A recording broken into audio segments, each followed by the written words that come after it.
Hello friends, welcome to Universe of Naruto X.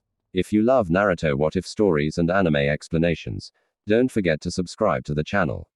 Now let's begin today's story. Hello and thank you for reading. My name is Unlikely Love Animated. As for my name, I chose this moniker because I adore unusual pairings, most of all Naruto and Tsunade. This does contain risque material and subject matter, meaning it might be unsuitable for younger readers. The pairings will be primarily Narusuna with some Anko and Naruhina for those curious.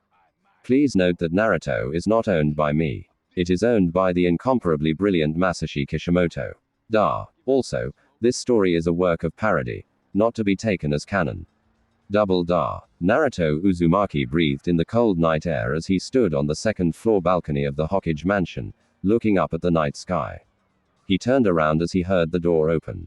Naruto, come back to bed. Anko and Tsunade are getting chilly without you. Haha. Okay, Hinata-chan, I'll be right there. You go on ahead. As Hinata Hyuga went back into the apartment, Naruto took one last look at the night sky and saw three brilliantly bright stars, reminding him of the three precious loves in his life and tea.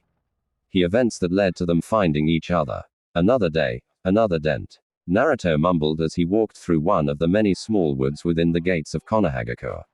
The foliage was light and controlled, unlike the dense woods just outside the city's gates. With the exception of a few cleared paths for traders, there was an almost impenetrable forest surrounding the city. Impenetrable for non-ninjas, anyway. That was the domain of the Anbu, but Naruto preferred finding solitude after a hard day's training amid the nature within the city, which many of the village residents often took for granted.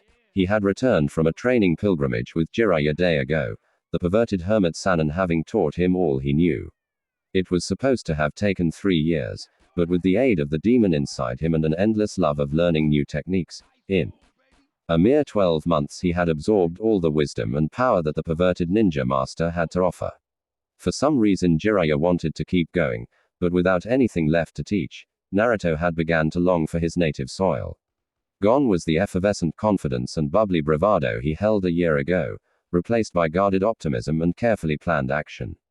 He was not a sourpuss pessimist by any means. After all, Naruto was still Naruto, orange outfit and all. But still, a year of training in near solitude had taught him the value of silence and restraint. His return had been triumphant, at least in his eyes, but the day had been less than stellar. While Jiraiya visited the Hokage, both to deliver his report and make yet another doomed attempt at flirting, Naruto busied himself with visiting all his old friends, but one meeting had been less than pleasant. Sakura Haruno, currently growing into a fine medic nin, Sakura studied under the Hokage herself. But despite her promising ability, there were several issues which made Sakura a less than promising protégé. When Sasuke abandoned Konoha, he had abandoned her as well, and Sakura had dealt with his leaving in a regressive way. Ultimately, she was more comfortable hanging on to what she was familiar with, what was comfortable for her. Her adoration of Sasuke as a kind of golden Adonis never wavered, even when most of his fan club, including Ino, had moved on. Furthermore, her coldness towards Naruto seemed to magnify, always giving him grief for even daring the most modest of friendly gestures. It was probably at Tsunade's insistence that Sakura stomached the presence of the man who lost Sasuke-kun. I don't know what she's had to deal with, so I won't judge her, but damn, she didn't have to hit me quite so hard. Oh. Well, add another to the long list of people who hate me.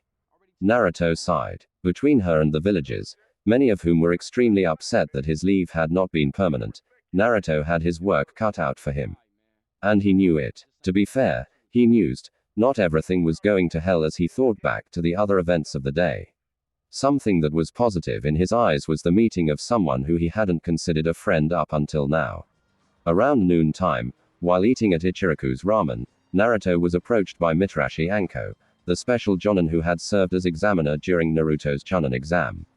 Apparently, her favorite dango shop was about next door to Ichiraku.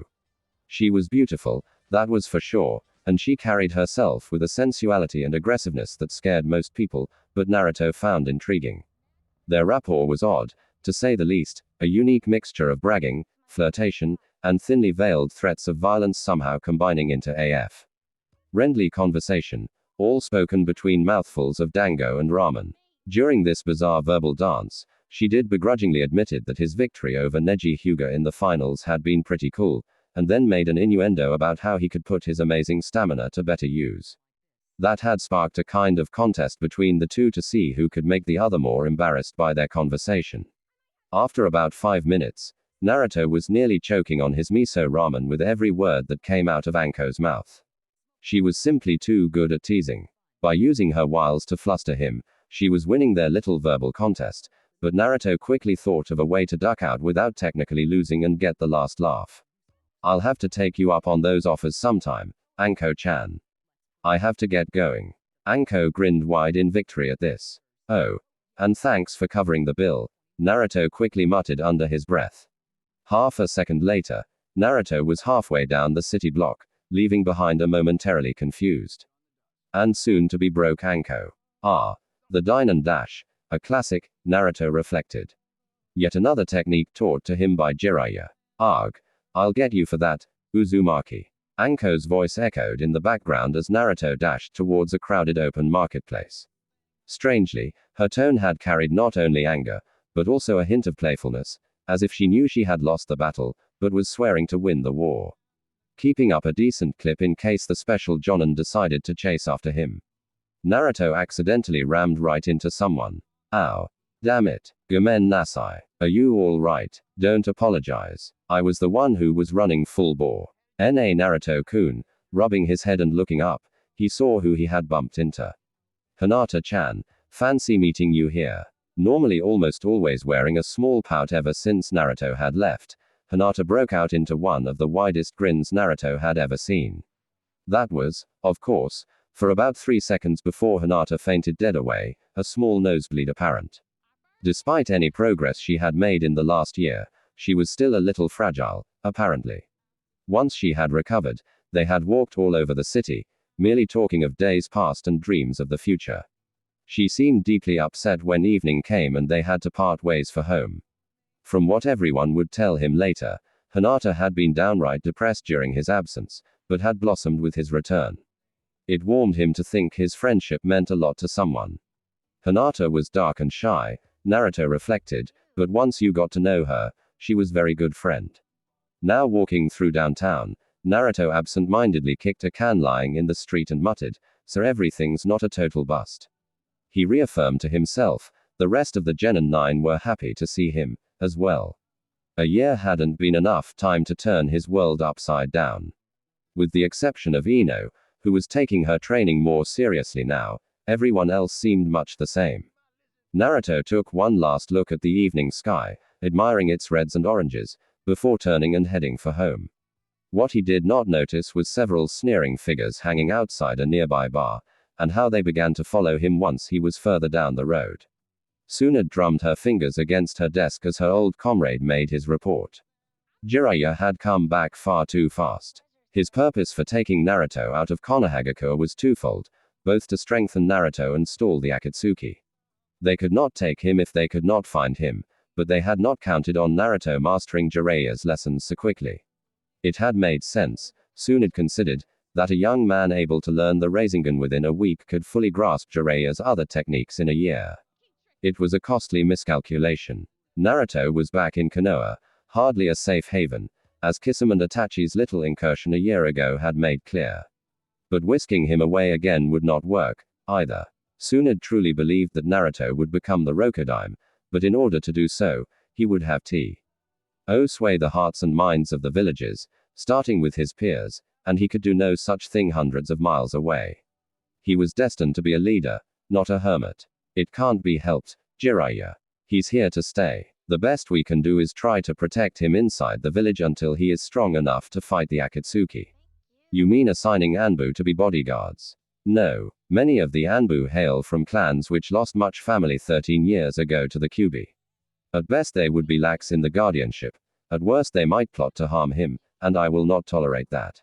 Then what's the plan? We will have to assign someone to be a personal mentor, probably a Jonin. Someone to continue fostering his abilities while simultaneously protecting him. Any candidates? None so far, unfortunately. Well, don't worry about it. The Akatsuki won't be here overnight. We still have some time to formulate plans. What say you and I go out for some sake to celebrate my return? Tsunade snorted at the toad hermit's self-importance. Never in a million years. You perverted bastard.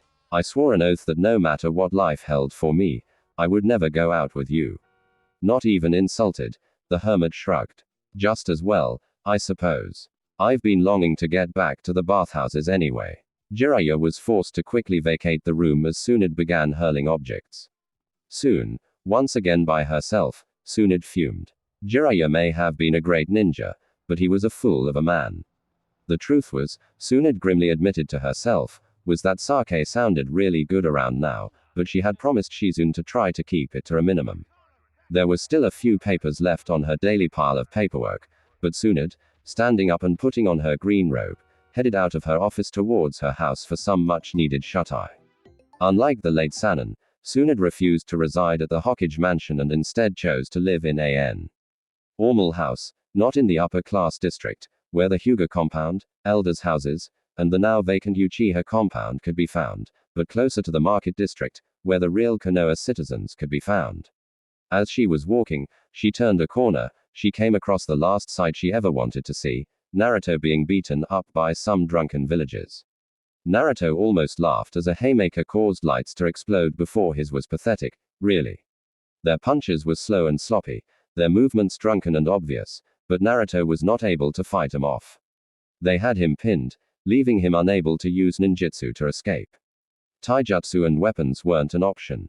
Wasn't enemy ninja, it was drunken civilians, loyal Konoha residents who had drank one too many and decided to take their personal problems out on the village.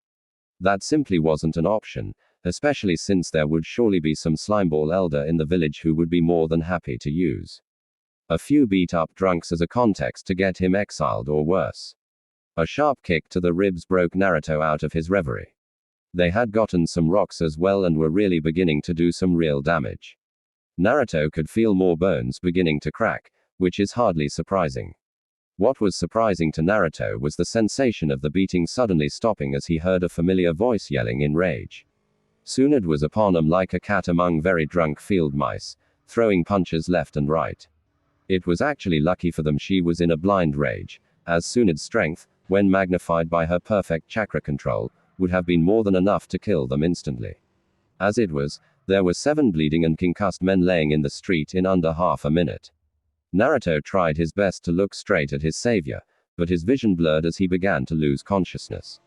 What he saw did not make complete sense. A tall, glowing silhouette of a woman, features indistinct, obscured by golden hair, knelt protectively over him, holding him in her arms. He croaked out the only thing his brain could compute, punch-drunk as he was at the moment. Ka-san was all he was able to mutter before blacking out. Tsunade quickly bent over Naruto and ascertained his injuries. It was pretty bad, with multiple fractures and bruises all over. There were many cuts, the attackers thinking of arming themselves before attacking.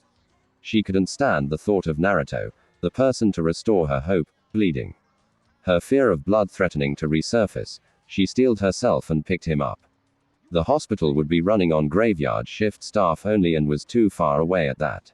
With the speed of a veteran ninja, traversed the rooftops to her house. As one of the greatest physicians of her time, she could do more for him right away than the hospital staff could.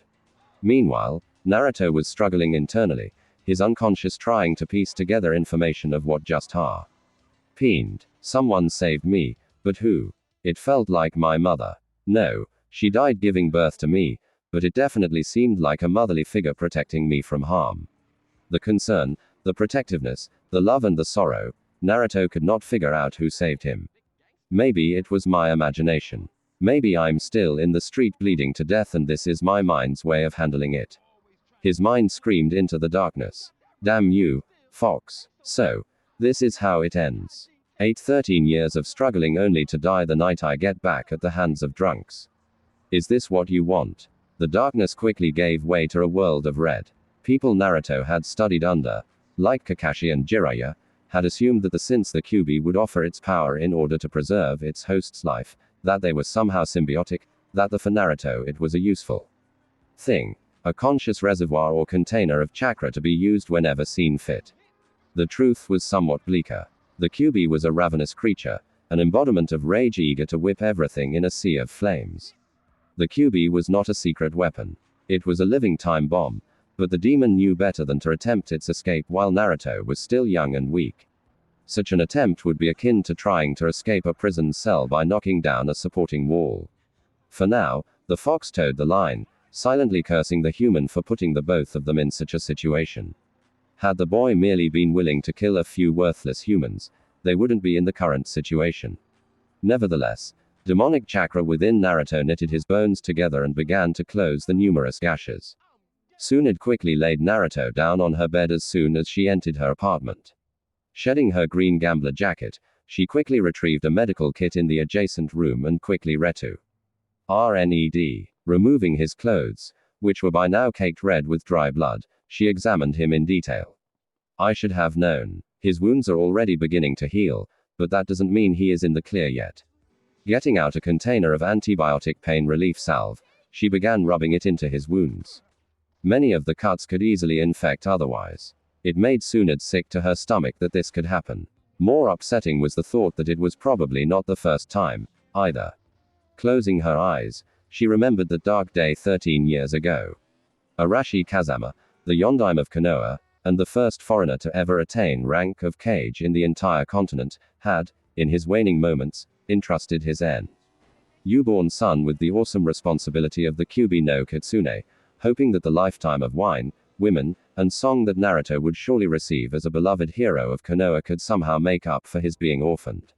Things obviously did not go according to the Yondaime's last wish. The salve worked quickly, causing the bruises to fade. However, her rubbing got an unexpected result as Naruto's member rose to full attention as, even unconscious, the instincts within Naruto responded to the stimulation of Tsunade's massage. Oh my, was all that Tsunade could say as she looked down at Naruto.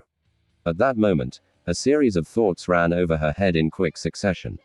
First was the knee-jerk reaction of embarrassment, then triumph as she realized that Naruto would not have responded in such a way if he was still in pain, marking her treatment as a success. A few seconds later, another realization hit Tsunade. He was large for his age, taking into account his youth and the fact he had just begun to hit his growth spurts yet.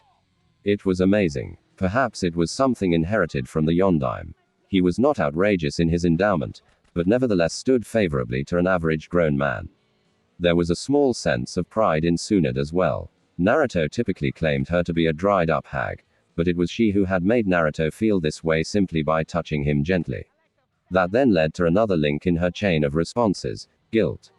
Not only for her last thought, but for the fact that Naruto would react so extremely to comforting touch. It occurred to her that the only sensation his body was used to from others was abuse. This led to a final thought, a quiet, sly thought that had rested dormant in the back of her head for almost a year and a half now, ever since she had met Naruto, that now grew louder and louder in the back of her mind as she struggled with its implications. I couldn't, could I? Of course not. I'm 4 times his age. The very idea is sick. God. But then again, why not? Would it be so bad to make someone who had suffered so much feel good for once? I need this as well. I've been alone so long. Slowly, uncertainly, she inched her hand down his chest, down his stomach, and right as it was about to wrap around Naruto's member, the familiar voice of a curious boy caused the Godime to bolt upright in shock. Tsunade Bar-chan, what are you doing? Naruto, I can explain. Standing there, being stared at quizzically by Naruto, Tsunade was mortified. Tears began to form in her eyes as, overwhelmed by guilt, she tried to explain herself. Naruto, I'm so sorry. I don't know what came over me. I wasn't thinking, I swear. Naruto closed his eyes and tilted his head to the side as if he was in deep thought for a few moments, then shrugged his shoulders. It's all right, Bar-chan. No big deal. Quote, comma, what? Was all the flabbergasted Hokage could manage. How could anyone be so casual about nearly being robbed of their innocence? I said it's okay. Naruto reaffirmed. Tsunade stood dumbfounded in front of the young ninja. Did he not see what she did? Was he that naive? Naruto, the Godime began slowly, you may be too young to realize, but I was about to take advantage of you. Naruto looked completely unfazed by the statement, merely raising one eyebrow as if her statement was the most obvious thing on earth before simply answering, "So, Naruto, how can you not care?" Tsunade burst out, nearly sobbing at this point. Naruto got up off the bed and moved over to Tsunade, who took a step back uncertainly, her guilt obvious on her face. "And why should I care about you touching me a little? Geez, Bar-chan, after what those village idiots were trying to do, I'm just happy to be in one piece." Gently placing a hand on her shoulder, he led the still shaky Godime and sat her on the end of the bed as he stood next to her, their heads now level. He looked into her dark brown eyes, still tearing a little in the corners, and gave one of his famous grins and said, "Look, Tsunade Bar-chan, IK. Now deep down you'd never try to hurt me. You're one of the people who are precious to me. As a matter of fact, I'm touched you like me enough, think of me that way." Tsunade wiped her eyes, trying to come to terms with what the spiky-haired youth was saying. It was unreal. The idea that he might not be upset seemed too good to be true. But even so, she continued, "What I did was still wrong. I easily could have traumatized you, and you are still a child." Naruto shook his head sadly as he interrupted, "Traumatize me? Not a chance. This village excels at handing me crap, but I've survived it so far, so I highly doubt you could ever do any worse. Now that I think about it, I really should have counted on those drunks wanting to ambush me on my day back. It was a tactical error on my part for not seeing it coming. I was just lucky you came along. And second of all, Barkan, technically I'm an adult, too. The Sandime let me sign papers making me a legal adult. I've even owned my own apartment since I was 7. At first, I didn't understand, but I came to realize that, politically speaking, Oji-san's hands were tied otherwise. He couldn't really do anything for me without pissing off the village council. So, the best he could do was give me independence and as much money as he could spare. It was actually pretty sweet. I didn't have to put up with a bunch of bull crap from the orphanage. Plus, I was eligible for a minimum allowance from the government. And once I became genin, I became an adult in the eyes of the ninja community, as you well know. Now, I'm an adult, so I can decide for myself what I do and do not perceive as harassment, and I do not view your actions as harassment. You saved me from people who would have killed me." With this, he looked her directly in the eyes, piercing blue meeting soft brown. "I trust you, and I know you would never try to hurt me. Someone as strong as you could have made me do whatever you wanted, asleep or not. But all you did was touch me a little." At this moment, Naruto's voice faltered for a moment before adding quietly, "My only question, however, is, Kuno, you could have just patched me up and sent me home. So, why me? There are other guys out there that are way stronger and more popular." This time it was Tsunade's turn to interrupt. "But, they aren't you, Naruto. It was you who revived my belief in Konoha, even winning my grandfather's necklace from me. And if it weren't for you, I would probably be in a casino somewhere, half drunk and broke. I truly admire you, and the truth is, I've just been so lonely ever since Dan died. And when I saw you there, in danger, all alone, I don't know what came over me. The more I think about it, the more I realize that I may have had feelings for you, at least unconsciously, since you defended me from Kabuto. I tried to cover it up, even to myself, because at first I was unsure of how I felt about you, and how Shizune would feel if I took interest. You see, she is Dan's surviving niece, as well as one of my dearest friends and students. I would never want her to feel that I had forgotten Dan, or no longer honored his memory. But, it's become clear to me that I need to move on, and your compassion and strength filled me with admiration, and on reflection, desire. I have feelings for you, Naruto, but I'm genuinely afraid of what it may mean for us." Once again, Naruto donned a look of concentration, as if he were judging every fact from every possible angle. 5 seconds later, he spoke up. "Well, I like you a lot, and obviously you like me, so it all really comes down to one question then. Why don't you be my girlfriend?" Tsunade sat in shocked silence for a moment. A small smirk appeared on her lips, which grew into a chuckle, then hearty laughter. This was one of the reasons she was so attracted to him. He was able to take the direst circumstances and make them seem like common occurrences. "You make it sound so easy, Naruto. As if I could just snap fingers and make people accept us being together. Naruto crossed his arms and looked thoughtful for a moment before saying, well, isn't it kind of like that? I mean, you're a Hokage at a time of post-war and the village is still fragile with the only other Hokage candidate being Ero Sennin, who I know for a fact would rather chew off an arm than assume leadership. Oji-san once told me that the Hokage is the central pillar of the village. Anyone who would try to get you fired just for being my girlfriend would be seen as aiding the Sound Village. The smile on the Hokage's lips softened from humor to contemplation. You're serious about this, aren't you, Databio? I'm sick of being alone, and since you feel the same and you said you like me, why not? Tsunade lowered her head in silence for 5 full minutes, the only noise being the soft buzzing of insects outside as thoughts running rampant through her mind. Again, and slowly a smile formed again on her face, a smile of confidence as she often had when behind her desk giving orders, the smile of a gambler willing to lay it all on the line to get what she wants. Okay, Naruto-kun, I'll be your girlfriend, but I'm going to have to lay down some ground rules. Ground rules? Like what? First of all, I want to address what I did tonight. I will never let myself make that mistake again. I want you to know here and now that I will absolutely not pressure you in this. If you want to go back to being professionals, Hokage and Genin, at any time, just say so. I would never be able to live with myself if I thought I was coercing you. Now that I think about it, I got to admit the idea of a medic nin like you trying to play doctor with me was kind of funny, but I would hardly call our interaction in the past as professional unless you count any insults and name calling as professional. Very funny, Naruto, but seriously, second of all, even if we eventually go public with it, we can't go telling people right away. I need to do some political chicanery. Shikamaru. What now? Chicanery, you know, as in subterfuge. I'm going to have to manipulate the political system so that you become the most practical successor to me as Hokage. The closer we are to each other when we tell people of any liaisons, the more natural it will seem. And to top it off, not only will we get to spend time together, but you will receive vital training in the day-to-day duties of Hokage. You sure this isn't all just some huge scam to get me to help you with your paperwork, Ba-chan?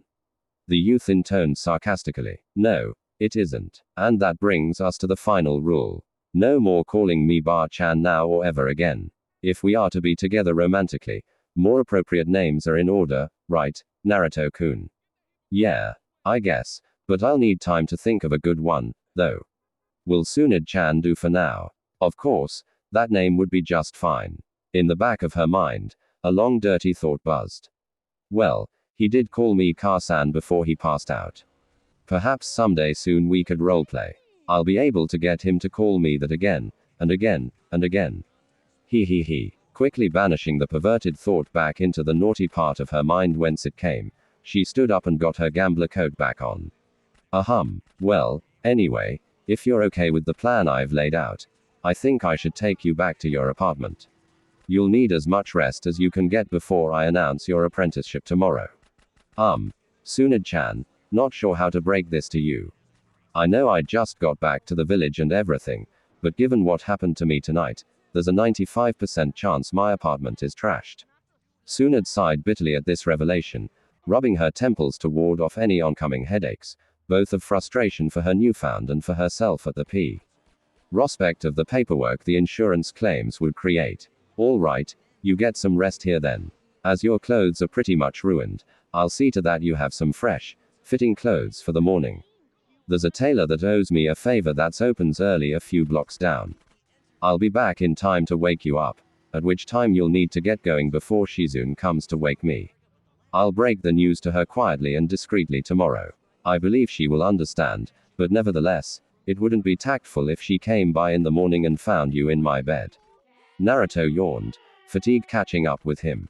Thanks. I am kind of tired. So, we were up all night talking, huh?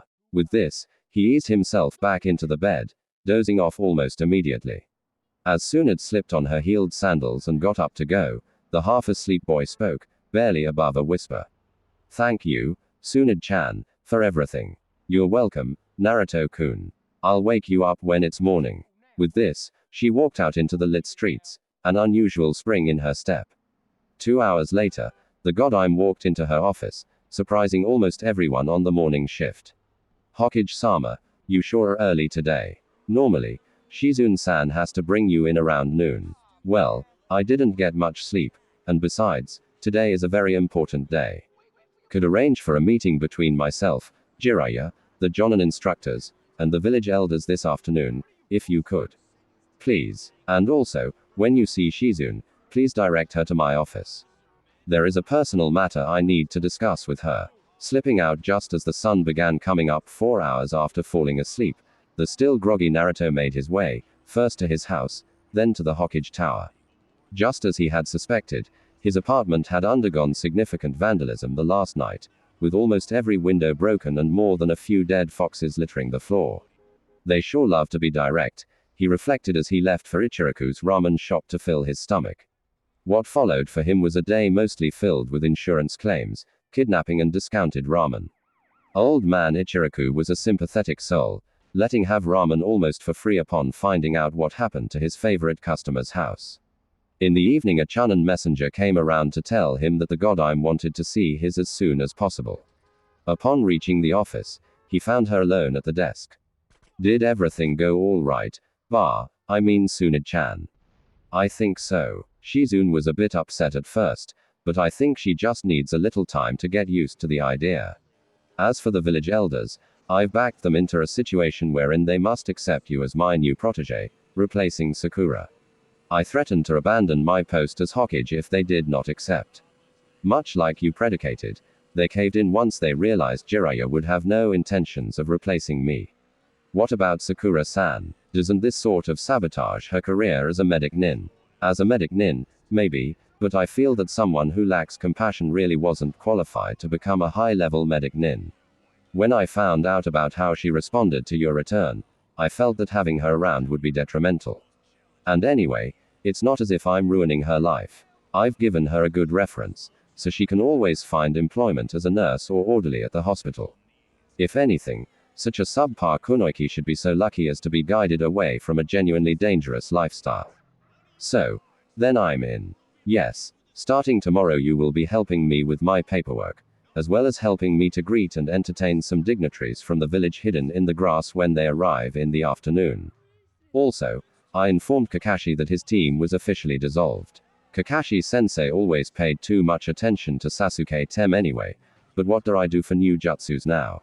I don't want to become a pencil pusher, and besides, I have to be on a team to participate in Chunin exams. I know, let me explain. I know you probably think paperwork and diplomacy is boring, so to help you ease into your new duties, I've arranged it so that you're now free to join as an add-on to any team you wish, provided you have the instructors and all teammates' permission. This will allow you more fluidity in your instruction. For example, Taijutsu training with Guy, Genjutsu training with Kurenai, you get the idea. Naruto was practically leaping up and down in unbridled enthusiasm at this point. Kick ass. At this rate, I'm going to become Hokage so fast it'll make everyone's head spin. Alright, settle down. I'm glad you're happy, but it's getting late. Let's head back home and get some rest. Oh, that's right. After receiving your insurance claims for the damage done to your house, I've decided to let you move in until the repairs are finished. So, we're roomies now. Well, we are boyfriend and girlfriend now, right, Naruto-kun? So, then there's nothing wrong with it, and I certainly won't stand by while my cute new boyfriend gets hassled and vandalized by bullies. An almost imperceptible smile developed as Tsunade proposed her next idea. Tell you what say we go get dinner at that ramen place you like so much, then we'll head back to my place for dessert. Yeah, Ichiraku ramen is the best. What will we be having for dessert? You'll see. In the meantime, as the sun began setting on another day in the ninja village of Konohagakure, the gears of fate made another of their quirky turns as a certain trench coat and fishnet-wearing sadist began filling out a Jonin instructor job application form. Anko Mitarashi was the kind of woman who, when faced with problems, retreated into work. But this time, she was seeking a change of pace. After all, she reasoned, it was the work that she did as being a supposed torturer and assassin that earned her the stares and hatred she was so sick of. Being Orochimaru's former apprentice didn't help either, she grimaced. Most people would not go within 10 feet of her if she was walking down the street, and for all the men that approached her, Every last one ran away like a coward upon getting to know her. She reflected that she would do anything to keep her mind off her frustrations. Even a technical lowering of rank from special jonin to jonin instructor would be a relief as long as teaching would take her mind off her troubles. And as an added bonus, she mused with a grin, that cute kid whose blood tasted so good from the chunin exam was back, and from what she had heard, technically without a team, so there was always a chance. And at the exact same moment, across town, a quiet, pale-eyed girl sat in her room in the Hyuga compound filling out a team transfer form. Although she was never one to seek out conflict, the fact was that she just couldn't take her team anymore. After her father's morning lecturing ran late, she had traveled to the training ground where her sensei then lectured her for being tardy. It was like she was completely unsympathetic to others' problems. The adults were sometimes overheard calling her Ice Princess, and upon getting to know her for a year and a half, Hinata decided the name was fairly apt. Her teammates were annoying, too. One self-centered to the point of being offensive, the other a blank slate, both gave no concrete support for her endeavors at all, other than the obligatory, good for you, or half-hearted, don't give up. Completely disheartened, she began training with them that morning in combat practice. One dynamic marking mishap later, she was resolved to join a different team after all. Boys who either had fleas or seemed to be robots were just not for her. And now that her beloved had returned and would need new teammates after Uchiha had left and the Haruno, thankfully never had any interest, there was a chance. Naruto sneezed twice as he lay in Tsunade's bed, both basking in post-coitus glow. Her taller form snuggling up behind him, her bountiful bosom pressing against the back of his head. Man, I'd better not be getting a cold, he mumbled as her hand subconsciously wrapped around him gently. He leaned his head against what was rapidly becoming his favorite new pillows. His last thoughts before falling asleep was, I'm so happy I found Tsunade-chan who really loves me. But truthfully, had someone told me a year ago this was going to happen, I would have laughed in their face. Well, at least things are looking up for the both of us. And at least I know things couldn't possibly get any weirder than the last 2 days.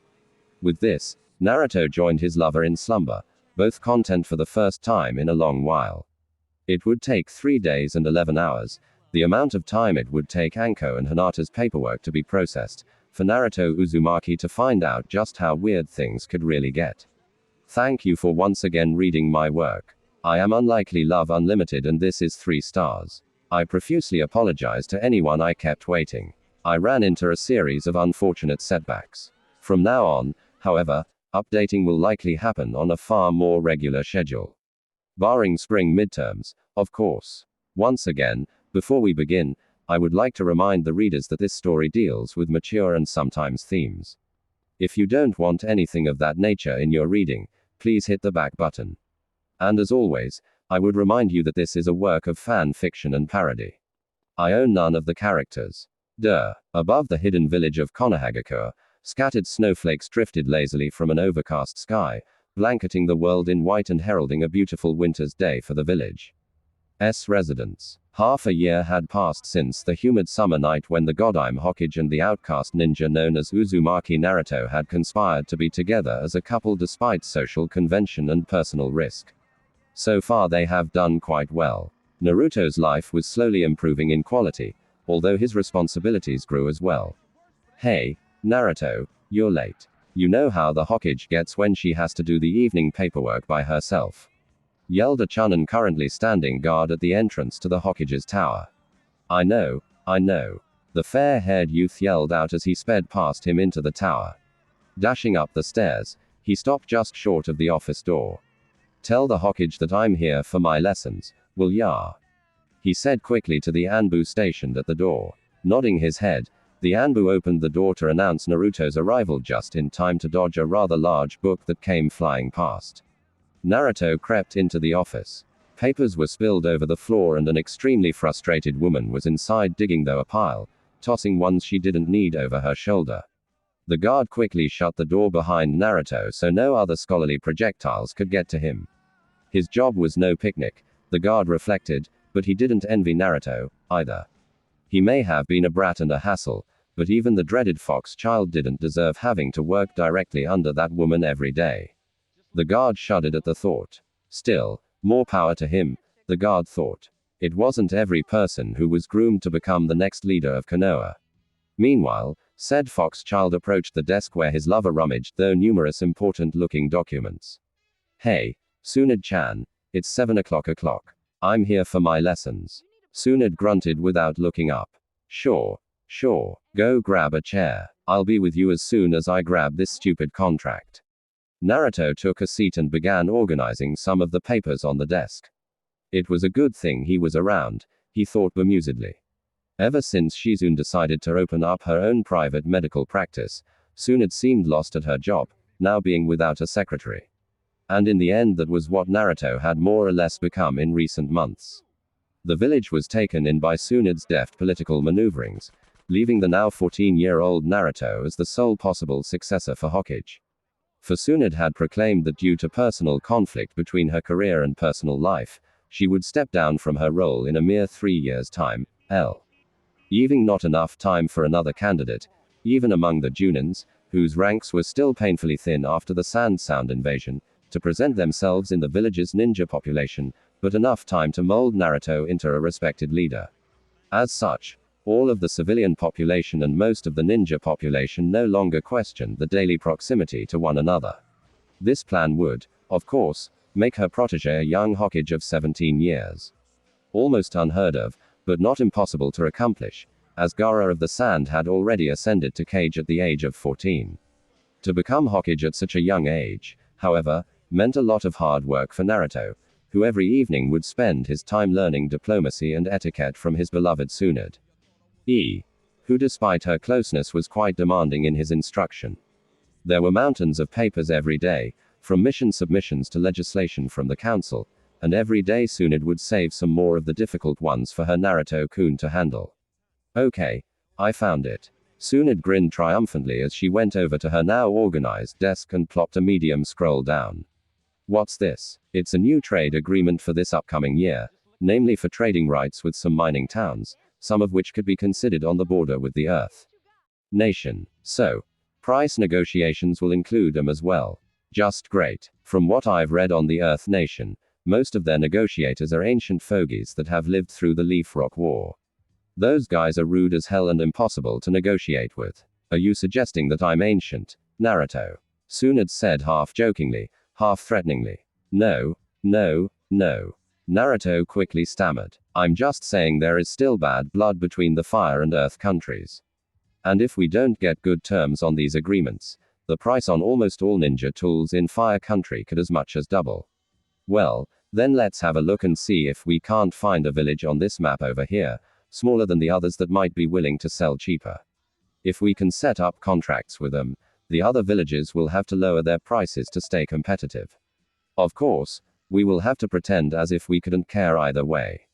Otherwise, they will catch on and raise their prices to match. Pay attention, Naruto. A good Hokage can do more than just deceive his opponents in battle, but at the negotiating tables as well.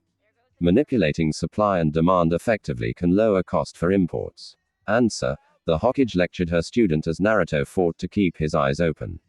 3 hours later, their work was completed. Tsunade grinned with satisfaction. Well, this seems in order. I'll send it out tomorrow. Let's head home. Putting on her favorite green robe, she and Naruto walked out of the office. As they made their way to Tsunade's house, Naruto reflected on the work they had done that day. It had all bored him to tears, but he put up with it for 2 reasons. The first being that it was quickly shaping him into a mentally quick and savvy politician, able to memorize treaties and spot flaws as well as almost instantly figuring out which of the village's available ninja were best for any missions Konoha received. The other reason for Naruto's unusual patience was that Tsunade's hard business-like exterior would crumble as soon as work was over, and she would reward him with 2 of his favorite things every night after work, a home-cooked ramen dinner and an intimate night together.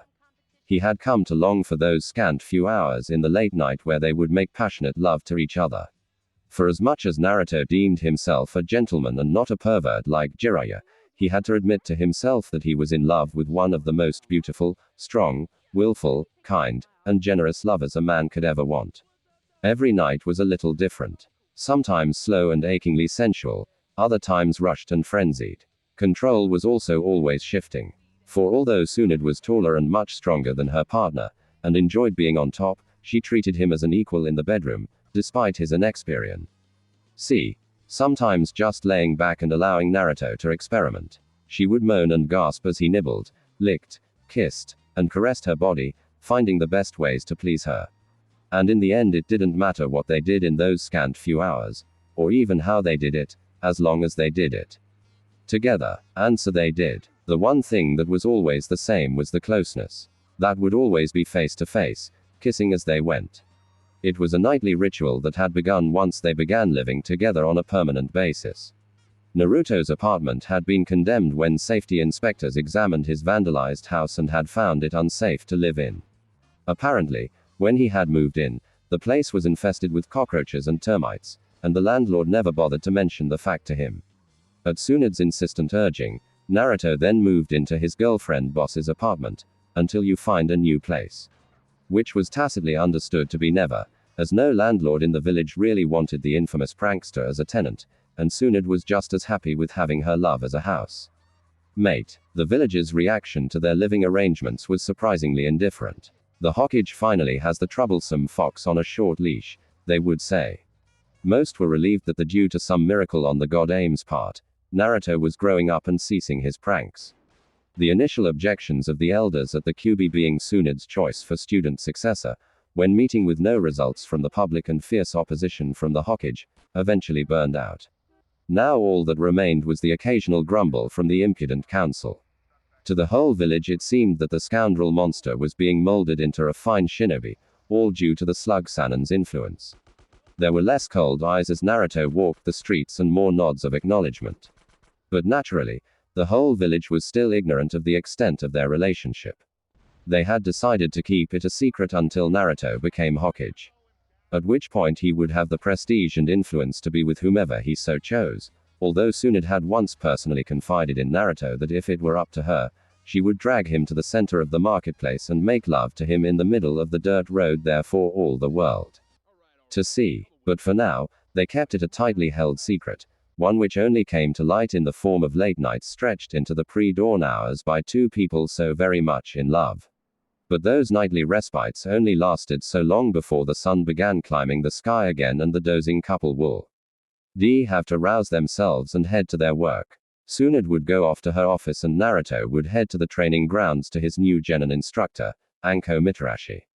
She had gotten her wish when she had sent in the paperwork to become a genin instructor in the late summer, and she now had her own two-man elite team studying under her consisting of Naruto Uzumaki and Hinata Hyuga, the boy being groomed to become Hokage and the heir of the Hyuga main branch respectively, two of the most prestigious genin in all of Konoha. The team was very effective, despite the wild difference in temperaments. Hinata, for once, never felt like she was being ignored, as although Anko was far more abrasive and rough than Kurenai ever could have dreamt of being, she was also active in their training, giving constant feedback, and in our own scary kind of way, encouragement. And Naruto finally had a sensei that didn't hold back giving him powerful jutsu. By the end of their first 2 weeks training, Naruto had mastered the Shadow Snake's technique, and Hinata had learned to meld the speed and accuracy of her Hyuga-style Juken to fierce brawling styles. Now, not only did her strikes hit fast, she also hit hard, doing far more damage per hit than even her cousin Neji could accomplish. The students also brought out positive qualities in the teacher.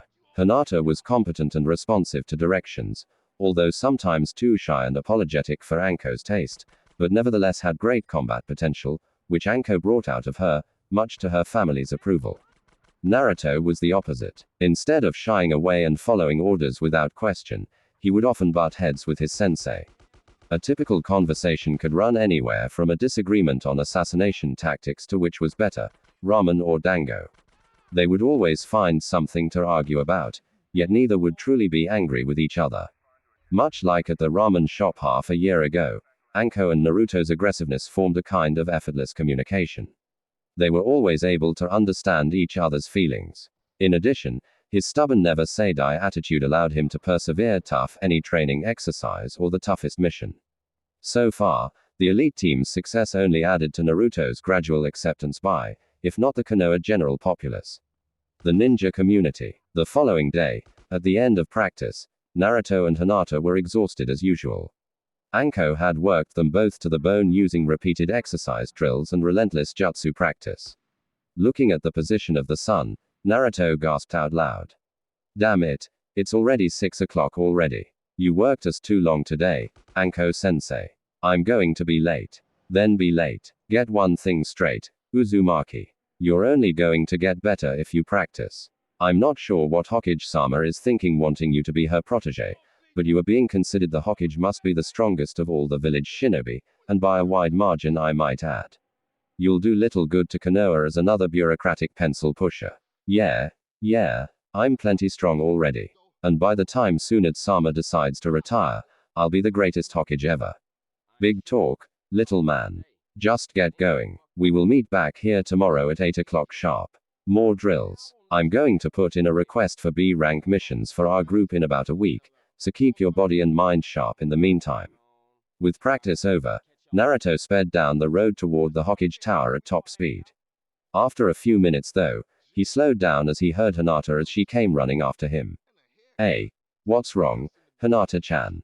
I wanted to ask you something earlier, but you ran off as soon as practice ended. So, what's up? At this, Hinata began tapping her index fingers together. Naruto-kun, I was wondering if Tsunade-sama was looking to have another medical nin apprentice.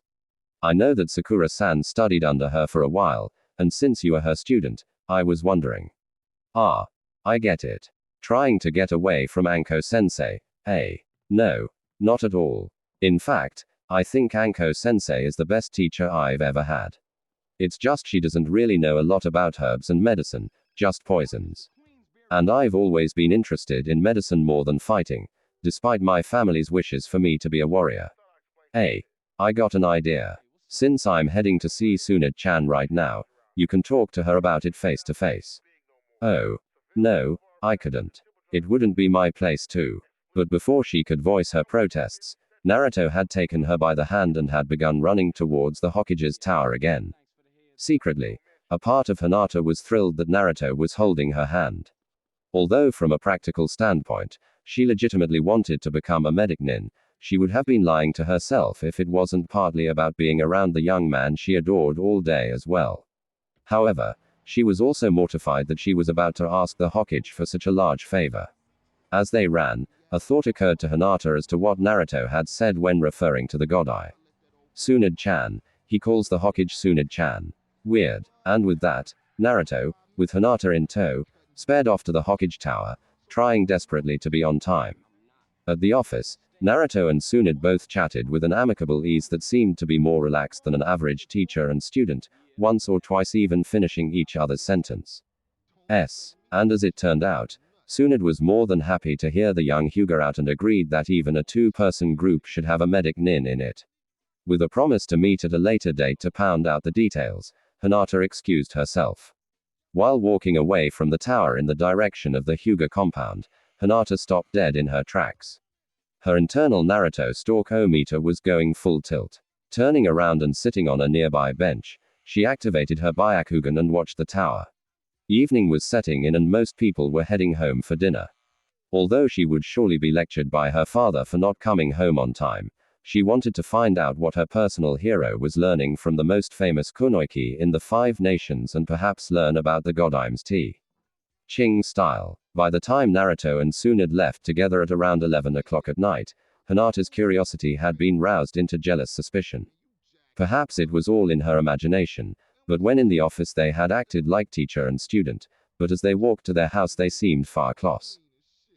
It didn't help that Tsunade's left hand was dangerously close to grabbing Naruto's rear as they walked. As she followed him at a safe distance, her suspicions heightened. In the old days, Naruto would always go to Ichiraku after his work was done, even if they were closing up. She knew this through stalking Naruto extensively of course, but instead they were now heading directly back to the Hokage's house and at an almost hurried rate. She had heard that he was living in the same house as the Hokage since his apartment had been torn down. Waiting 15 minutes after they entered the house, she activated her Byakugan again and her heart leapt to her throat as her most paranoid fear came to life. A small heap of clothes lay on the floor. On the couch, The Godime and Naruto were kissing each other passionately as their hands explored each other. Hinata felt like her world had just been shattered. All of Hinata's doubt and self-loathing, which had been worn away by degrees since Naruto's return, came rushing back. How could she have been so blind? What had made her think for a second that she had a chance if he was already involved with the strongest woman in the world? And the worst realization of all came when she saw the look in each of their eyes. They were, without a doubt, truly in love. Breaking into tears, Hinata ran off blindly down the road, sobbing. Naruto's head jerked up at the sound. Oh, crap, I think someone is outside. Sighing and shaking her head, Tsunade got up and began dressing. Yes, and I have a fairly good idea who, too. It was Hinata, the Hokage said calmly. Hinata, so she saw us. We've got to talk to her before she tells anyone. No, Naruto, you go alone. I'll stay here. If she saw me right now, I think things would be made even worse. Why is that? You really are dense sometimes, aren't you, Naruto? She has a crush on you. What? Naruto looked at Tsunade thunderstruck. Right now, she must hate me so much. Tsunade mused. Oh, Kami, I had no idea. Tsunade sighed deeply. But, almost everyone else in the village did, including myself, and it seems I have allowed my private life and duties as Hokage to come into conflict. I mistakenly thought I could keep our relationship a secret while simultaneously allowing Hinata the benefits of becoming a medic nin under my tutelage, but I was wrong. I guess she intuited that something was odd between us, and she followed us. So, this awkward situation is really my fault. Don't blame yourself, Tsunade-chan. I will find Hinata, and I'll convince her to keep us a secret. With that, Naruto quickly dressed and headed out the door in pursuit of Hinata. Looking around, Hinata found herself by the edge of one of Konoha's numerous wooded areas. Cold, alone, and utterly miserable, she leaned up against a tree, sniffling and weeping quietly. Hearing a rustle in the nearby grass, Hinata turned and saw a figure gathering moss from the side of an adjacent tree. Who's there? Hinata squeaked out. The figure stiffened and turned in Hinata's direction. That voice, Hinata Hyuga, is that you? What are you doing out here? It's past midnight. As the figure continued to approach, Hinata recognized the speaker. Shizune-sama. Shizune, medical ninja and former disciple of the slug Sanin Tsunade, stood in front of the cold, tired, and distraught Hyuga. Hinata, what are you doing out here at this time of night? You'll catch your death. Looking closer, she saw the pale-eyed girl was crying. By Kemi, what happened to you? Are you all right? I just got a little lost is all. I'm fine, really. The young Hyuga sniffed as she shivered from the winter's night chill. You don't look fine to me. Stay out in the snow any longer and you'll get sick. There are dry clothes and a warm fire waiting for us, so let's go. Hinata's eyebrows rose in realization as she asked a question of her own. You're camping out in the middle of winter. Shizune smiled softly at the girl's inquisitiveness. I'll tell you what, when we get back to my campsite, I'll tell you all about it. As much as Hinata didn't feel like being with anyone right then, she had to admit dry clothes sounded nice. Picking herself up, she began walking with Shizune. After 15 minutes of trudging through the snow, Hinata found herself inside a tent wearing a set of dry, if slightly oversized, clothes that Shizune had brought along, sipping instant tea that the helpful medical ninja had prepared. Setting down her basket of herbs and mosses, Shizune poured herself a cup. Now that you finally have some color in your face, why don't you really tell me why you were out in the woods at this hour? I highly doubt that someone with one of the village's most effective tracking dojutsu could get lost while still inside Konoha's gates. Shifting uncomfortably, Hinata quickly attempted to change the subject. Excuse me, Shizune-san, but what were you doing out in the woods? Those plants you were gathering, wouldn't it be safer to do it during the day? Shizune smiled softly. Believe it or not, there are some rare medicinal herbs that are only potent when picked at night. Even in the chill of winter, they wither during the day. I run my own clinic now, and I was collecting medicine for it when I came across you. You actually gave me quite a scare. If I hadn't heard you crying, I might have walked right past you and you'd have been a popsicle by morning. What would possess you to do something like that? I just needed some time alone as all. Shizune absent-mindedly tapped one finger against her chin attempting a guess as to the girl's problems. Although the girl was notoriously thin-skinned, clearly something significant had her upset. Sitting down next to Hinata, she smiled reassuringly. You know, whatever the problem is, you can tell me. You promise you won't tell anyone. Doctor-patient confidentiality. I swear it. So, what is the problem? More problems at home. Would you like to talk about that? I also heard that you had a falling out with Kurenai-san. No. Nothing like that. My family life is always a little strained, but never enough to cause me to run away. And as for Kurenai-sensei, well, I know she is a good kunoichi and maybe even a good teacher, but I never really felt like we made a connection. Anko-sensei is able to motivate me far better. No. The main problem I'm having it's about Naruto-kun. As you may have heard, we are now in a team under Anko-sensei. When it happened, I was really happy because I thought that if we worked together enough, he might notice me more. But just when I thought I was getting close to him, it turns out I was already too late. He's already seeing someone. Matters of the heart and with Naruto no less. I see. At this Shizun's smile grew a bit rueful with understanding. So you know about Naruto and Tsunade-sama then? Hinata was absolutely and completely taken aback. How did you know? Not saying anything for a moment, Shizun poured herself another cup of tea and after taking a first sip, said, I've known about it for actually. When they first began being together about half a year ago, I was the only person they told. At first, I was more than a little hurt. The woman I looked up to as a teacher and role model and even a kind of aunt was risking her career and standing in the village getting involved with someone a third her age. And what's worse, I felt not only was I losing a mentor, but a little brother, too. But nevertheless, I honored their secret. And as they grew closer and closer to each other, I slowly drifted out of their lives, eventually putting all of my energy into my studies and began pursuing my own career in medicine, which is actually the very reason I'm out here tonight. Hinata looked on wide-eyed as Shizun talked. Shizun knew exactly what she was going through, having been set aside by Naruto and Tsunade's relationship as well. It was hard for the both of them. But for Hinata, the sting was still fresh and unbearable, as Naruto still meant far more to her than she could put into words. The worst part, Hinata reflected as she stared into the bottom of her teacup, was that she couldn't even fight for Naruto's affections. What chance did a 14-year-old introvert have against the legendary slug Sannin, be it in terms of charms, experience, or if it came down to it, body? Absolutely none. Hinata murmured, as much to herself as to Shizun. Do you hate Tsunade-sama? Shizun shook her head at that. No, I could never hate Tsunade. But at first, I was angry at them both for risking everything in what I thought was simply a flight of fancy. But as time passed, I eventually came to understand that they were sincere in their feeling and pure in their motivations. They had simply fallen in love, and that is something that no one can control.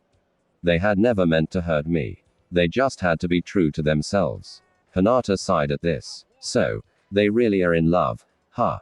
I didn't want to believe it, but I saw it in their eyes when they thought they were alone. What will I do now? Her teacup empty, Shizun got out a small piece of parchment and began writing. Without looking up, she said, well, Hinata, that is really up to you, now, isn't it?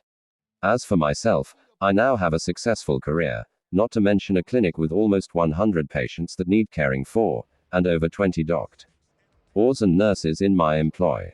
The truth was I could not study under Tsunade forever, so in a way it is just as well. What do you mean, up to me? I couldn't never fairly win Naruto's heart away from Tsunade-sama. You said yourself they were truly in love, and as much as I would like to drive them apart, I can't do it knowing it would hurt Naruto.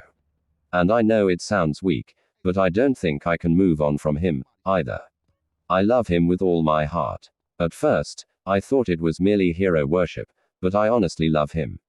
Handing Hinata the roll of parchment she had been writing on, she said, if you truly love him, then just love him, and don't worry about what you know can't be changed. Just concentrate on conveying your feelings to Naruto, and everything will take care of itself. Like I said before, a person can't help who they fall in love with. All you can do is be true to yourself. It seems to be working for them.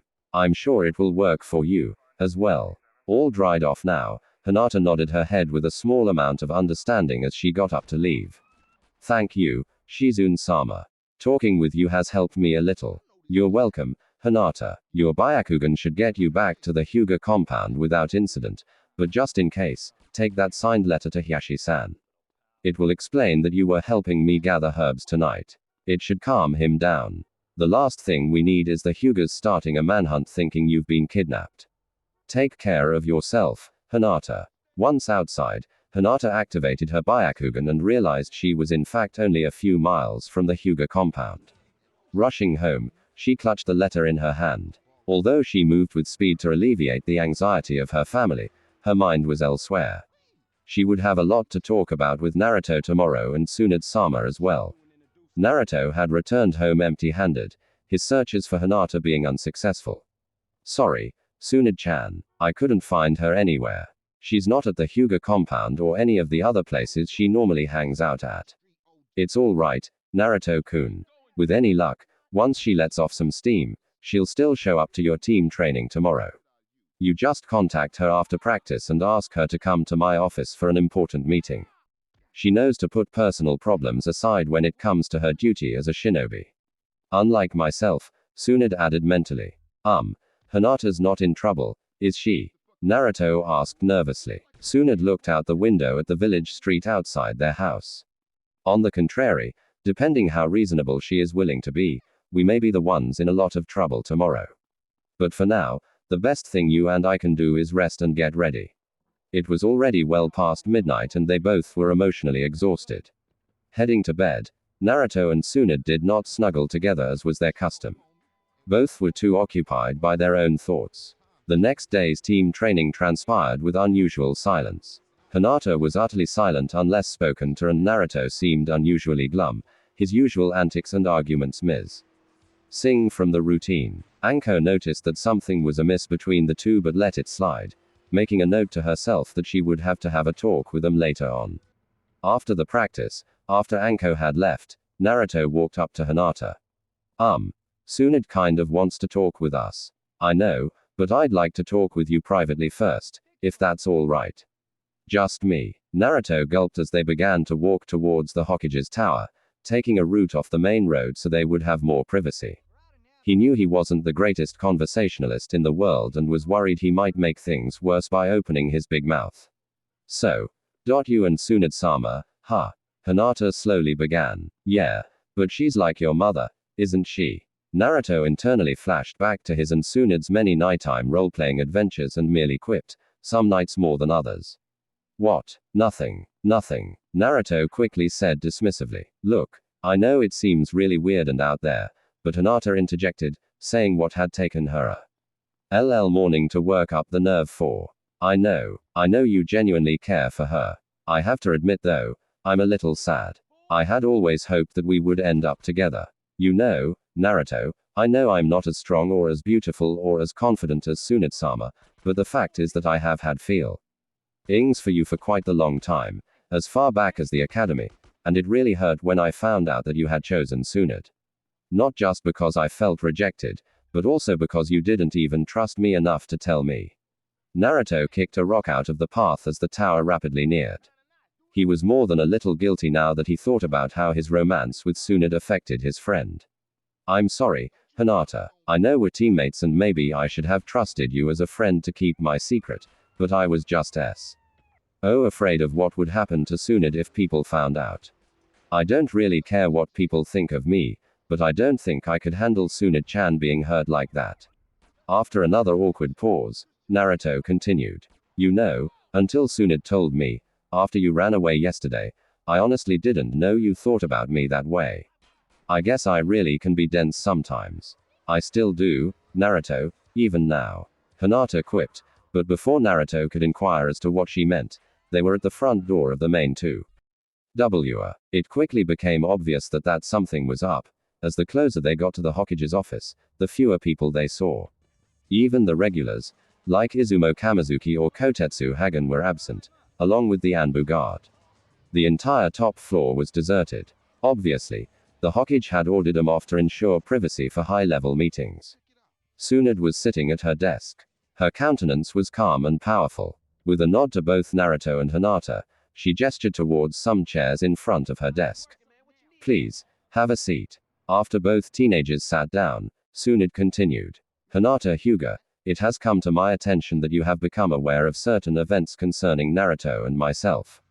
I brought you here today to allow you to understand our situation and ask for your discretion. Although apparently calm on the outside, Hinata was petrified with fear.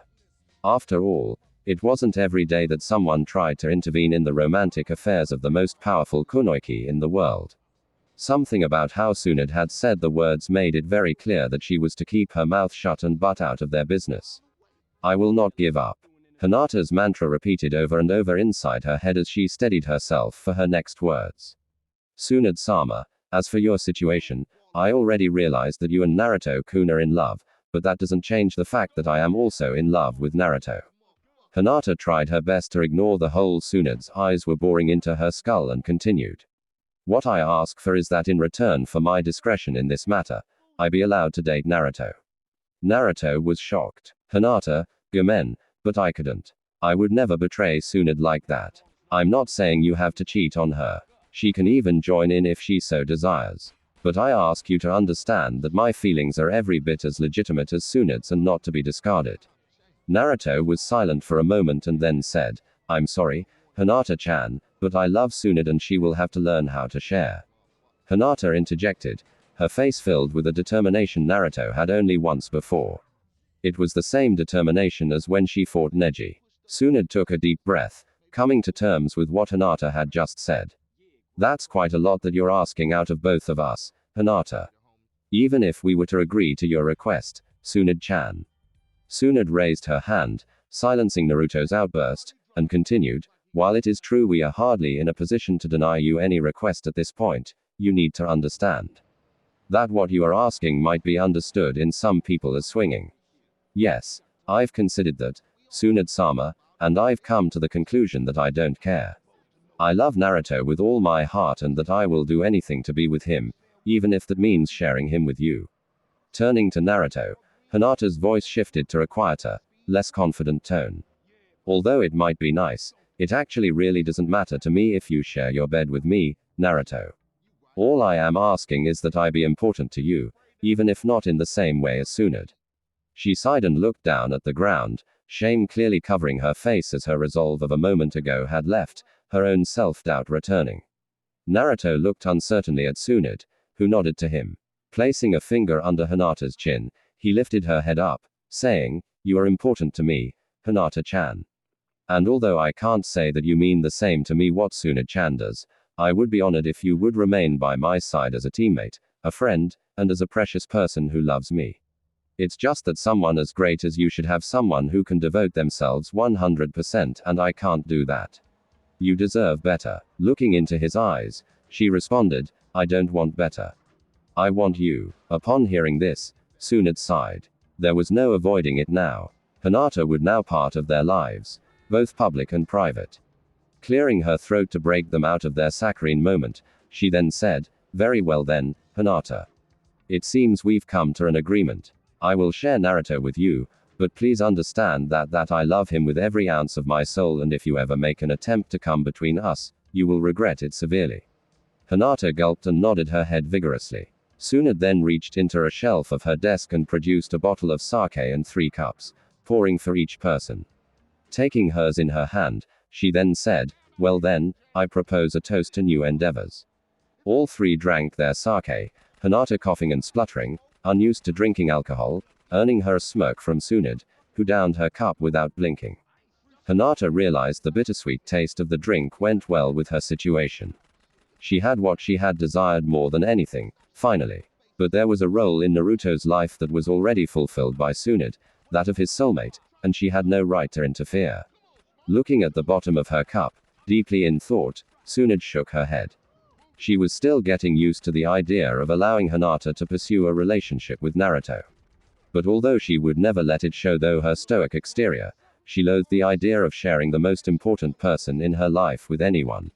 Looking at the Hyuga girl, Tsunade commented slyly, If you'll really be seeing Naruto daily after training from now on, I guess then we will need to make an excuse for you coming by my office so often. Naruto is still my protege, you know. Perhaps you would still like to try your hand at being a medical ninja. Tsunade asked while pouring the Hyuga another drink. The Hokage's posture and intonation sounded almost challenging. To Hinata, it was clear what Tsunade was really saying. Are you sure you have the guts to go through with this? Hinata, who 48 hours ago was jumping at the bit to study under Tsunade, now chaffed at the idea of being a student of her rival, but practically, it was a good idea. Their secret was now also her secret, and by studying under Togedime as a medical ninja, in addition to her regular lessons under Anko, she would be in proximity to Naruto almost all day without raising anyone's suspicions. The young Hyuga looked uncertain for a moment, but her countenance hardened into a thin, determined smile as she said, I think that I would like that very much. She then downed her cup in one go, not batting an eyelash, even as the bitter drink burned a path down her throat. If Tsunade could do it, then so could she. Naruto, examining both women's actions, looked out the window and smirked at his own situation.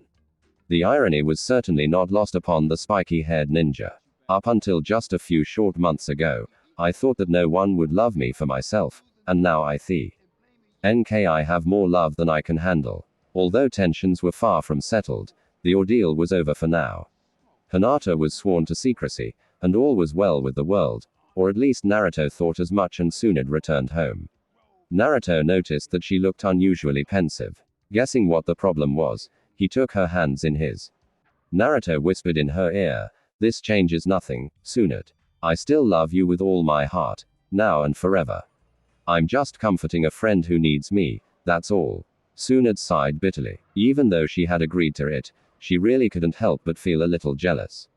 The fact was that even with the crystal embedded in her forehead keeping her body physically young as long as it kept releasing chakra into her system, she was in reality old, far older than Naruto. Unlike Hinata, who seemed almost the perfect counterpart to Naruto both in age and temperament. Everything has changed. She needs you far more than a normal friend is. I think you realize that. Yeah, maybe so, but Naruto faltered trying to come up with an argument. Failing, his eyes cast down to the ground until inspiration flashed in his eyes. I think I have something to cheer you up. How about a back rub? Tsunade still grumbled a bit, but admitted that after such a stressful day, it sounded really good. After Tsunade sat down in their sofa, Naruto moved in behind Tsunade and he gently began to rub her shoulders. Closing her eyes and enjoying the sensations, she didn't notice as Naruto removed his priceless necklace and placed it gently across Tsunade's neck. Tsunade, open your eyes. Naruto, why did you stop? Take a look. This is the same necklace I lost to you years ago. Why are you giving it back to me? I figure since I can't really afford a diamond, I could give you a piece of jewelry. After all, it's traditional, right? What's traditional? Tsunade replied mystified. To give something expensive during a marriage proposal. Tsunade's breath caught in her throat. Naruto, what are you saying? Naruto walked in front of her and took her hands in his. Kneeling down, his clear sky blue eyes looking directly into her soul, and Naruto said, well, Tsunade-chan, how about it? Once I become Hokage, will you marry me? Tears welled up in the brown eyes of the Godime. This was his own over-the-top way of saying that she was still most important to him, and her hands clasped him in a tight embrace, never wanting to let go. Yes, I will. I would like nothing better than to be Uzumaki Tsunade. Naruto gasped under the unrestrained hug. That's great. Could you maybe let go now? I can't breathe. Answer, 2 weeks later, marked fittingly by the thaw of winter and the awkward beginning of spring, Hinata's work as a medical ninja under Tsunade began, effectively filling Sakura's formal role alongside her continuing training and missions with Anko. Naruto would also soon find his life far more complicated than before, as he endeavored to give his fiancée and his dearest friend both the attention they needed, both inside the bedroom and out, without making the other jealous.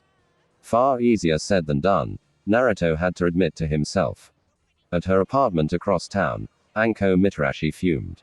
Hinata and Naruto were both acting flaky in their training and missions, almost leading to the failure of an important B-rank mission, and she was going to get to the bottom of it. No way was she going to allow her team, with the prestige of being the elite squad, to become sloppy. She was determined to prove herself just as reliable and capable a Jonin as Kurenai or Asuma or any of the others, and not just some unstable reject of Orochimaru's. Even thinking that name left a bitter taste in her mouth. Her whole career as a ninja had been tainted by his crimes and his defection. But in Naruto and Hinata she had a chance to prove that she had what it took to be a trusted jonin. And if that meant digging a little into her students' lives to get them to work out whatever their issues they were having, so be it. Spring had finally come to the village hidden in the leaves. As the snow melted away, the village began bustling with a renewed vitality. Looking across the village, there were many positive signs. Repairs were now complete. It was almost impossible to tell that there had been an invasion just 2 years ago. Chunin, Kotetsu Hagen and Izumo Kamizuki walked through the village towards the training grounds where their new assignments were. Cutting through the marketplace, the hustle and bustle of the largest hidden village in the 5 ninja nations could be heard. Kotetsu and Izumo were usually assigned whatever random task was needed at the moment. Right now they were given the important mission to train the next generation. Although noisy, if a skilled shinobi kept his ears open, he could hear some very interesting tidbits of gossip could be heard throughout the marketplace. Like 3 village elders sitting down to tea. Have you noticed the Godime has completely stopped drinking? I guess that beast is good for something after all. Well, with that as her successor, the Godime can't really afford to let her guard down at all. Oh. You two are horrible. The Uzumaki child has become a part of an elite 2-man team.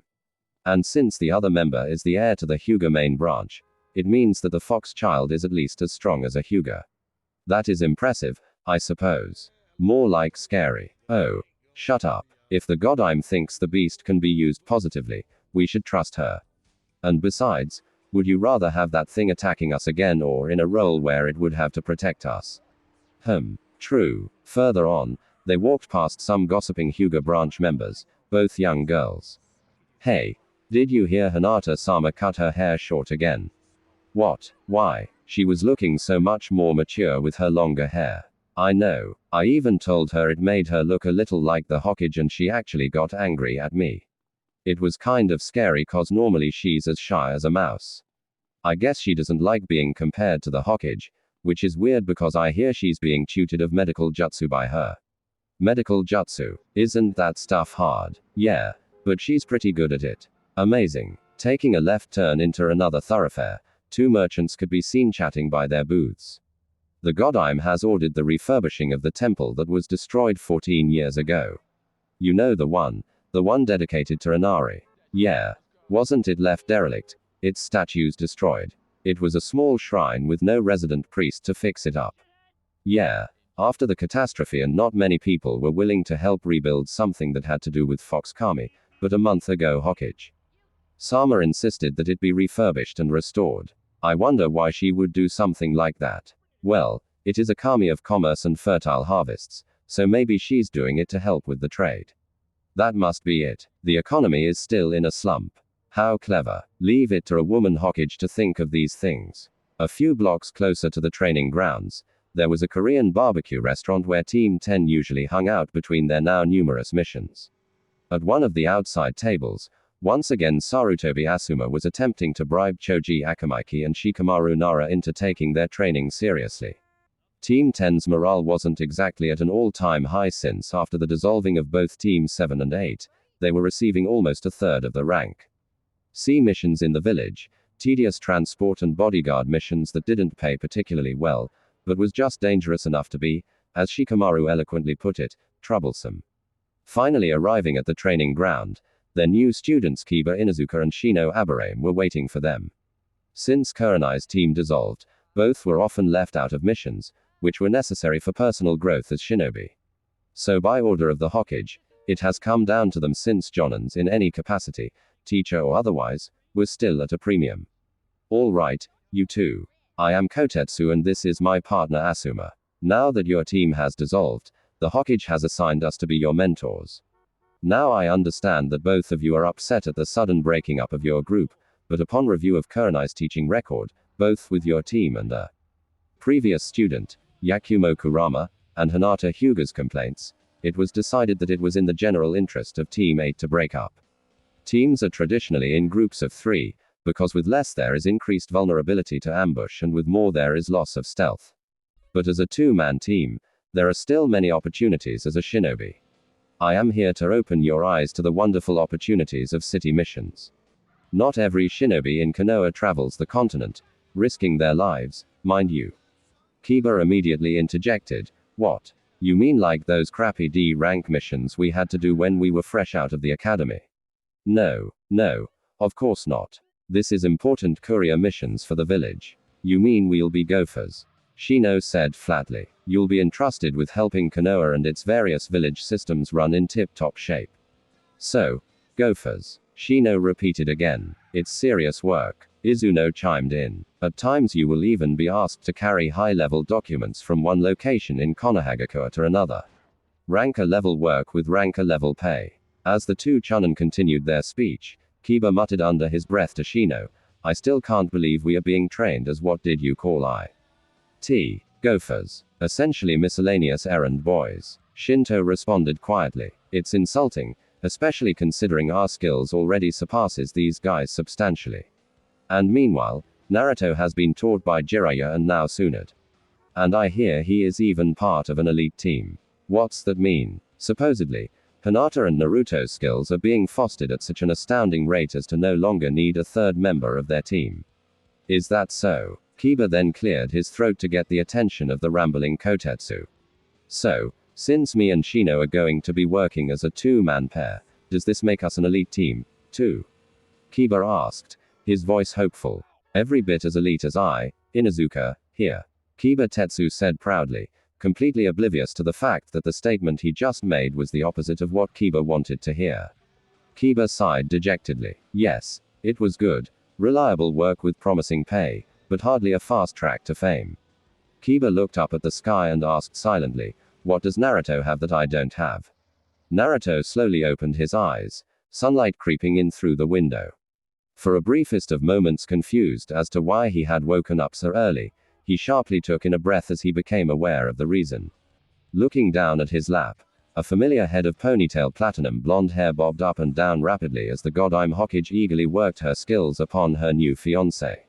Naruto gazed lovingly at Tsunade, enjoying her ministrations. He personally preferred how she looked in the mornings before she went to all the superfluous effort of putting on makeup. To him, she was perfect just the way she was. Her lips, a beautiful pale shade of pink, being stretched almost comically around his member as she applied her technique, and her eyes, that intense color of chocolate brown, as she stared directly at him as she pleasured him, making him feel like a god. Naruto gave a sharp intake of breath as she began deep-throating him. Naruto had to admit that there was a certain sense of power having the inspiration for Kunoichi everywhere. The most powerful woman in all the ninja countries, and thus quite possibly the world, submitting herself to him like this, and furthermore enjoying it. Naruto grunted slightly as he came, Tsunade eagerly swallowing every drop. Licking her lips, Tsunade got up and slipped back under the sheets next to her husband-to-be. Good morning, Naruto-kun. Morning, Tsunade-chan. That was quite the wake-up call. Don't you ever quit. We were at it just like 5 hours ago. Well, yeah. But Hinata got the lion's share of you that time, and well said. Hyuga was on the opposite side of Naruto, still fast asleep. Another of her study sessions at Tsunade's office had inevitably led to her having once again enjoying an evening with Naruto. You just couldn't wait till this evening, huh? Naruto inquired. Well, let's just say that it's important for a shinobi to start the day with a high-protein breakfast. Naruto merely rolled his eyes at this. What time is it anyway? 5 o'clock. Anko wanted you at the training grounds in an hour and a half, right? Crap, that's right. She'll have out hides if we're late. Hey, Hinata-chan, time to get up. Naruto turned over and lightly shaking the white-eyed girl awake. Just give me a minute. I'm still sore. Hinata complained sleepily as she struggled to get out of bed. I don't know how you do it, Tsunade. I barely managed to fit that huge thing in. Yet, you can do it without any problem. Well, Naruto and I have had lots and lots and lots of practice.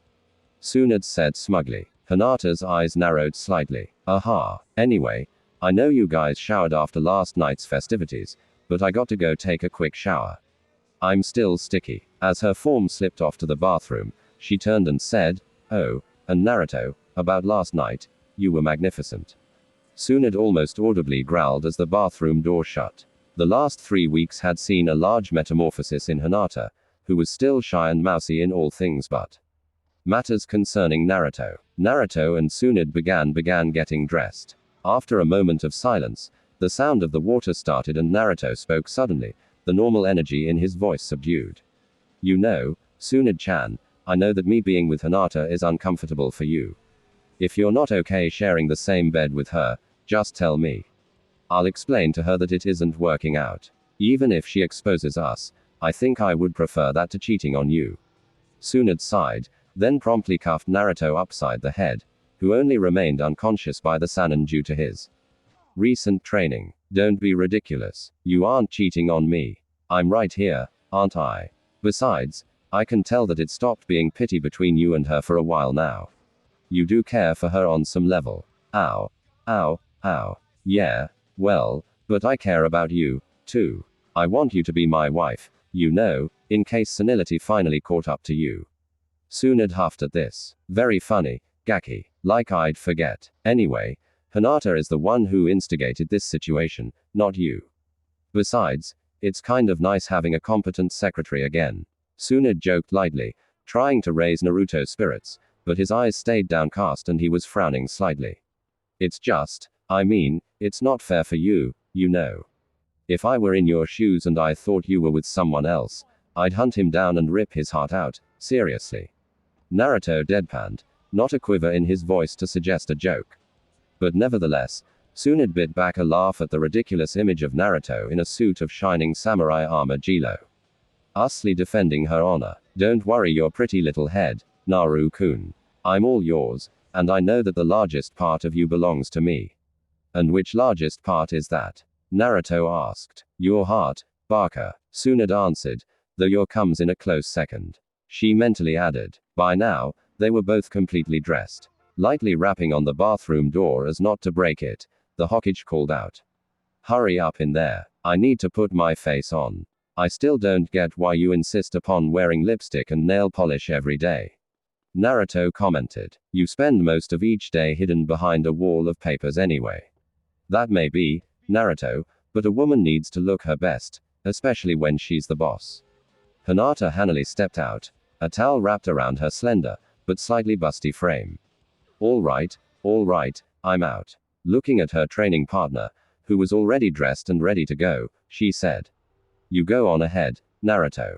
I'll catch up. Thanks a lot. Leave me to deal with Mitarashi on my own. Oh. Well, I'll see you at training, Hinata-chan.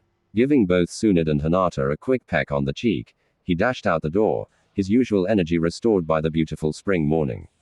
After an awkward pause, Hinata smirked and said, You know, Hyugas are renowned for their sight, but we tend to have pretty good hearing, too.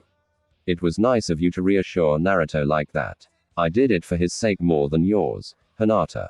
He tends to beat himself up whenever he thinks he's failed or wronged someone. Tsunade said, a hint of sadness in her voice. I know, that sense of empathy of his is one of his greatest qualities and one of the reasons I came to care for him in the first place. Now fully dressed, Hinata went to the kitchen and grabbed 2 apples out of the refrigerator. Ah. Speaking of Naruto, he forgot breakfast again. Can I grab you anything before I head out? No, thanks. I already ate, Tsunade quipped, suppressing a smirk. Hinata raised an eyebrow at this, then shrugging, headed out after Naruto. Unlike Kakashi, Anko was always early to any training sessions or missions. It was odd, almost as if she had nothing better to do. By the time she would reach the training grounds, the odds were Anko would most likely have him doing some insane training drill despite being early. Evening. With a great deal of effort and more than a bit of desperation, Naruto Uzumaki had once again survived the increasingly ridiculous training of Anko Mitarashi, which had consisted of taxing physical drills and working out complex combat scenarios, all of which was followed in the evening by the strenuous tutoring and paperwork under Tsunade, who still demanded excellence in her students and had finally endured a full evening of erotic antics, including being joined by the nubile Hyuga heiress back at Tsunade's house. Naruto was out like a light sandwiched between 2 equally tired women. 5 rounds with Tsunade and 3 rounds with Hinata, his stamina, mighty as it was spent. Hinata looked over at Tsunade, who lay on the opposite side of Naruto, both exhausted from who knows how many orgasms. As always, he finishes up with you. What a surprise. Hinata muttered. I swear, How many hundreds of times have you two done it and he still prefers you in the sack? What's your secret? Tsunade shifted slightly as she gave Hinata's question some thought. I don't know. I just enjoy being close to him. I feel most complete when he's inside me. Maybe he feels the same. How wonderful for you two. Hinata sighed out sarcastically. Tsunade stared at the ceiling as she spoke. It isn't as perfect as you may think. A healthy relationship does not stand solely on. I mean, we're in a taboo relationship with a 40-year generation gap and all of a sudden he wants to marry me and I honestly don't know if I can be a good wife. If I'm really going to try my hand at marriage, I need your help to relate to Naruto. He needs to see me as more than a lover or boss, but as a friend. I want to share in Naruto's interests, but the music he listens to is just horrible noise and whenever he shows me one of his electronic games, I always end up dying, and I can't even make miso ramen the way he likes it. What kind of wife can't cook? Now, I know you see me as some horrible rival standing between you and Naruto.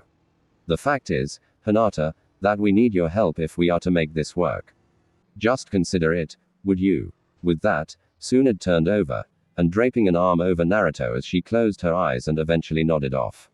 Watching the sleeping couple, Hinata smiled to herself. There was finally something that invincible Tsunade needed help with. It made sense, after all, since she was 53 years old that she would have trouble relating to a teenager on some things. You both need me, huh? All right, why not? She thought to herself as she made herself comfortable. It felt nice to be needed, the white-eyed girl reflected as she snuggled up against Naruto's dozing form. She barely missed a small ruffling of leaves outside the window as she closed her eyes and drifted off. Anko was incensed. She had finally decided to follow after her students to try to figure out why they were always so distracted during practice. And lo and behold, here was the reason. They already knew they were studying under Tsunade in the evenings, which was no small cause of jealousy on Anko's part, but the real shock came when all three of them traveled to the Hokage's apartment. How long had she been blind to this while it went on behind her back? She had no idea how long the affair between Tsunade and Naruto had been going, but it must have been a while, and now it included the young Hyuga heiress. All the work that she had put into teaching the both of them, the emotional investment, and trying her best to be a respected and admired teacher, and Tsunade had swiped them both away. Did they really even need her? Once again, Anko was alone, and she hated it. The pride she felt when Hinata mastered an attack jutsu, the sense of accomplishment when Naruto calmly and correctly assessed a combat situation. Those were no longer hers. Not to mention the rush of heat that went over whenever she and Naruto flirted. All gone. She was alone, again. Visions of snake's eyes and cruel laughs echoed through her mind as she grappled with the memory of past abandonment. She wouldn't let it go back to the way it was before. She just couldn't survive being alone and angry at the world again. Anko's sour grimace slowly lifted up into a sadistic smile. She wouldn't have to be alone. She now knew of the affair and she held the futures of all three shinobi in her hand. In exchange for not exposing Naruto's precious Hokage and the heir to the Hyugas to scandal, she could blackmail him into doing anything she wanted. Anything. Tsunade muttered to herself as she trudged through the marketplace of Konohagakure. As was the way of the world, the brief winter had given way to spring, which in turn gave way to a long summer. Cicadas buzzed softly in the afternoon heat and the Hokage strode through her people. It was now approaching the festival season once again. A whole half of a year had passed since Hinata Hyuga had discovered about her and Naruto's illicit affair. Half a year of having to deal with Hinata Hyuga consistently horning in on her Naruto. She had given the day off to Naruto and Hinata, both of whom were probably up to who knows what perverted antics with each other by now. But it was just as well, Tsunade mused, for she needed to do this chore alone. Fireworks peddlers and yukata salesmen lined the streets of Konoha, selling their wares in preparation for the fairs. Tsunade, however, had little patience for the noise and bustle as she made her way as quickly as possible. Lure across town. Last year she had burned the Tanzaku paper she had written her Tanabata day's wish on before anyone else could have looked at it. She had felt bad about not hanging it on a bamboo branch as was customary, but she could not have afforded for anyone to see it. It was ironic, she considered, that her fondest wish last year was now the source of her rush. As she drew nearer and nearer to her destination, the more anxious she became. The worst thing about being the greatest physician of the era was that you knew a red flag symptom when you saw it. While allergies were in abundance in summer, she was going to see her former disciple Shizune for a slightly more important reason. Congratulations, you're pregnant, Shizune said simply as she reviewed the test results she had in her hands. Hey, are you sure? Tsunade asked her former student. Tsunade was gobsmacked, stuck in between a mix of utter bliss and complete shock. It seemed impossible. At 53 years old, it should have been impossible, but, beyond a shadow of a doubt, Shizune asserted, your hormone test came back positive. Tsunade was euphoric in the back of her mind, but there were too many questions raised by this turn of events to simply ignore. Shizune, I'm 53 for Kami's sake. How is this even possible? Well, this is just a theory, mind you, but I think because of the regenerative chakra you've run through your body for the last 25 years, you actually haven't gone through menopause. Once your body began to have your reproductive systems, which had up to that point received almost no chakra due to how your youth jutsu normally redistributed it, explaining your lack of cycle up until now, slowly began to start up again. Regardless, you would probably know better than me. After all, Tsunade-sama, you're the greatest physician of this century. And you are the one who designed your youth jutsu. All I know is that you're almost 1 month pregnant. Tsunade slumped in her chair, completely blown away. She had designed her youth jutsu decades ago as a means of prolonging her life. She had no idea that it had kept her fertile. It hadn't been designed for that purpose. After reaching 40, she had just assumed it was too late. But apparently it wasn't, and after taking into account the frequency of her and Naruto's lovemaking, it was actually surprising it hadn't happened until now. Shizune placed the papers in a file and handed it to Tsunade. But why come to me, Tsunade-sama? Surely you of all people knew you were pregnant before you even came in here today. Tsunade sighed. I know, it's just that I felt I needed a second opinion. I see. Well, next I guess I should ask if I'm going to keep it. Tsunade snapped angrily at Shizune's half-formed question. I see. And naturally it's Naruto's, right? Of course. He has no idea yet. Shizune sat down next to her old sensei. You should know that at your age I know, an increased risk of complications. But I'm having this child regardless. This may be my only chance to be a mother. And there was one other reason why I came to your clinic today. Oh.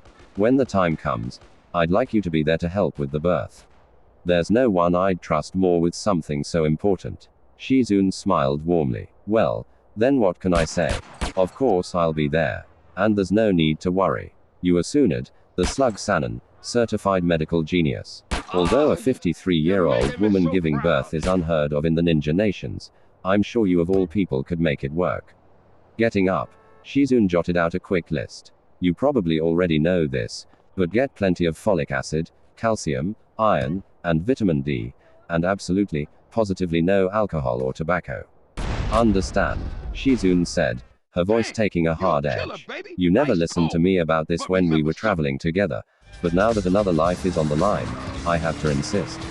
I know, Tsunade sighed. I've already quit drinking thanks to Naruto, and I have no qualms about giving up tobacco. Folding the papers under her arm, Tsunade got up to leave. Thank you, Shizune, for everything. No problem, Tsunade-sama.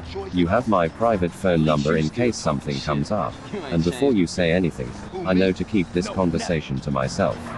Yes, until Naruto becomes Hokage in 3 months, we have to keep any risk of scandal to a minimum. I do wonder how you will keep that. Shizune pointed at Tsunade's stomach, hidden for 3 more months. You'll be visibly pregnant by then. Naruto and I will think of something. We always do, Tsunade replied. Walking out of the clinic, she absent-mindedly put a hand on her stomach. I wonder how Naruto will react. Probably panic at first, but I believe he can handle it. The truth was Naruto was well on his way to becoming Rokudaime in terms of power, skill, knowledge, and maturity. In fact, she was due to hand the title to him in 3 months' time. And someone who was fit to be a father of hundreds was fit to be father of one more. Upon returning to her office, she came to an unexpected scene. Hinata was neatening her paperwork. In recent months, they had gotten used to each other's company.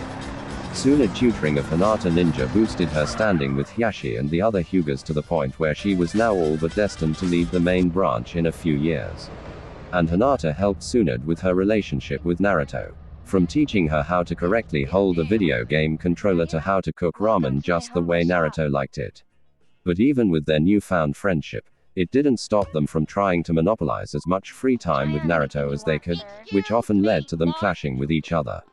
"It's your day off, you know," Tsunade commented nonchalantly. "I know, but after a few hours of, well, you know, Naruto went out to train with Lee, and I figured I'd help you needing your office up. Leaves less work for me tomorrow." "I see. Guess it was nice to have him all to yourself for once this morning." "It sure was," Hinata said suggestively, swaying her hips slightly to emphasize. Tsunade stuck her tongue out childishly as Hinata turned her back to organize some scrolls. "I wish I could remember what that was like, having him to myself." Tsunade commented sarcastically to herself. Hinata continued sorting. "Oh. By the way, if I were you, I would find a better hiding place for those." Hinata tilted her head in the direction of a drawer of Tsunade's desk, or at least put a lock on the desk. "I do a little cleaning, and look what I find." Tsunade audibly coughed as she spun around, a vein bulging visibly in her forehead. She normally wouldn't need to put a lock on it, since snooping around in her desk could be considered an act of espionage, but it seems she underestimated Hinata's newfound audacity. "How? I've been your new student, working in and cleaning up your office for, what? 6 months now. You think I wouldn't notice them just because you bury them under old paperwork?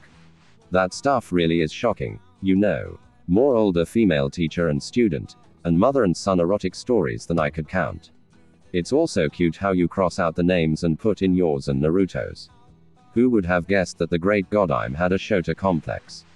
And stashed away in your own office, no less. You really are a bit of a hypocrite for condemning Lord Jiraiya's vices, yet having these." Hinata said smugly. You little Tsunade was not in a happy place at the moment. It was taking all of her self-control to resist the urge to strangle the snooping Hyuga then and there. Already having her hormones out of whack was not helping, either.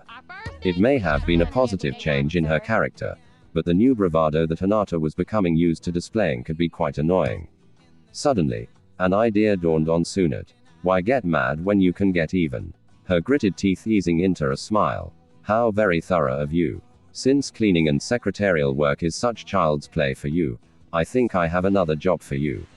Sitting down in her chair, Tsunade continued. "From now on, I think it might be best if you were to handle any of the Hyuga clan's business with me, at least for the next few months.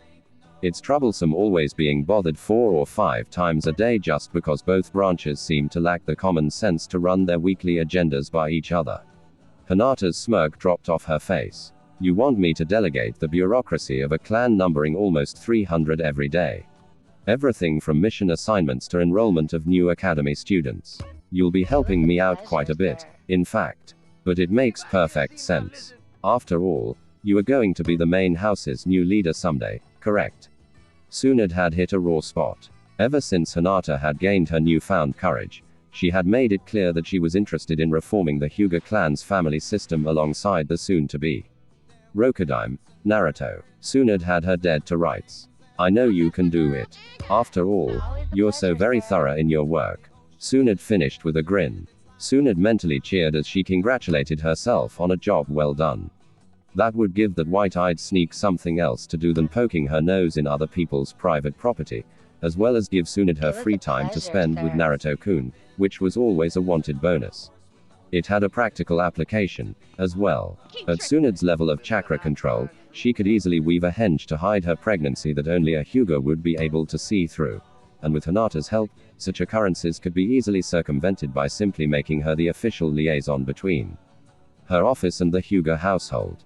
"That's a point for me, little girl," she thought happily to herself. It was Hinata's turn to mumble angrily, but something far more important than the everyday petty bickering was about to reveal itself. As she picked up the last stack of papers, a piece of bright lavender paper fell out. Hinata bent down to pick it up. "Ha! A note. It's differently colored than Tsunade's regular stationery." Looking over it, Hinata's pale eyes suddenly widened. "Tsunade, what is it? You need to take a look at this." As Tsunade scoured over the note handed to her by Hinata, her heart leaped into her throat. The note read, "I know all about the affair. I haven't told anyone, but if you want it to remain that way, cease tutoring Uzumaki Naruto and Hyuga Hinata." Hey, the note was dated for that very day. Suddenly, the juvenile spat that Hinata and Tsunade were so involved in 30 seconds ago became completely trivial. Someone else knew about Tsunade, Naruto, and Hyuga's particular arrangements, and they were blackmailing them to stay apart. But why? Tsunade thought as she pored over the note again for hints as to the perpetrator's identity. Why ask for just that? If you were going to attempt to blackmail the leader of one of the most powerful military forces in the world, why not make demands for money or forbidden scrolls or somit?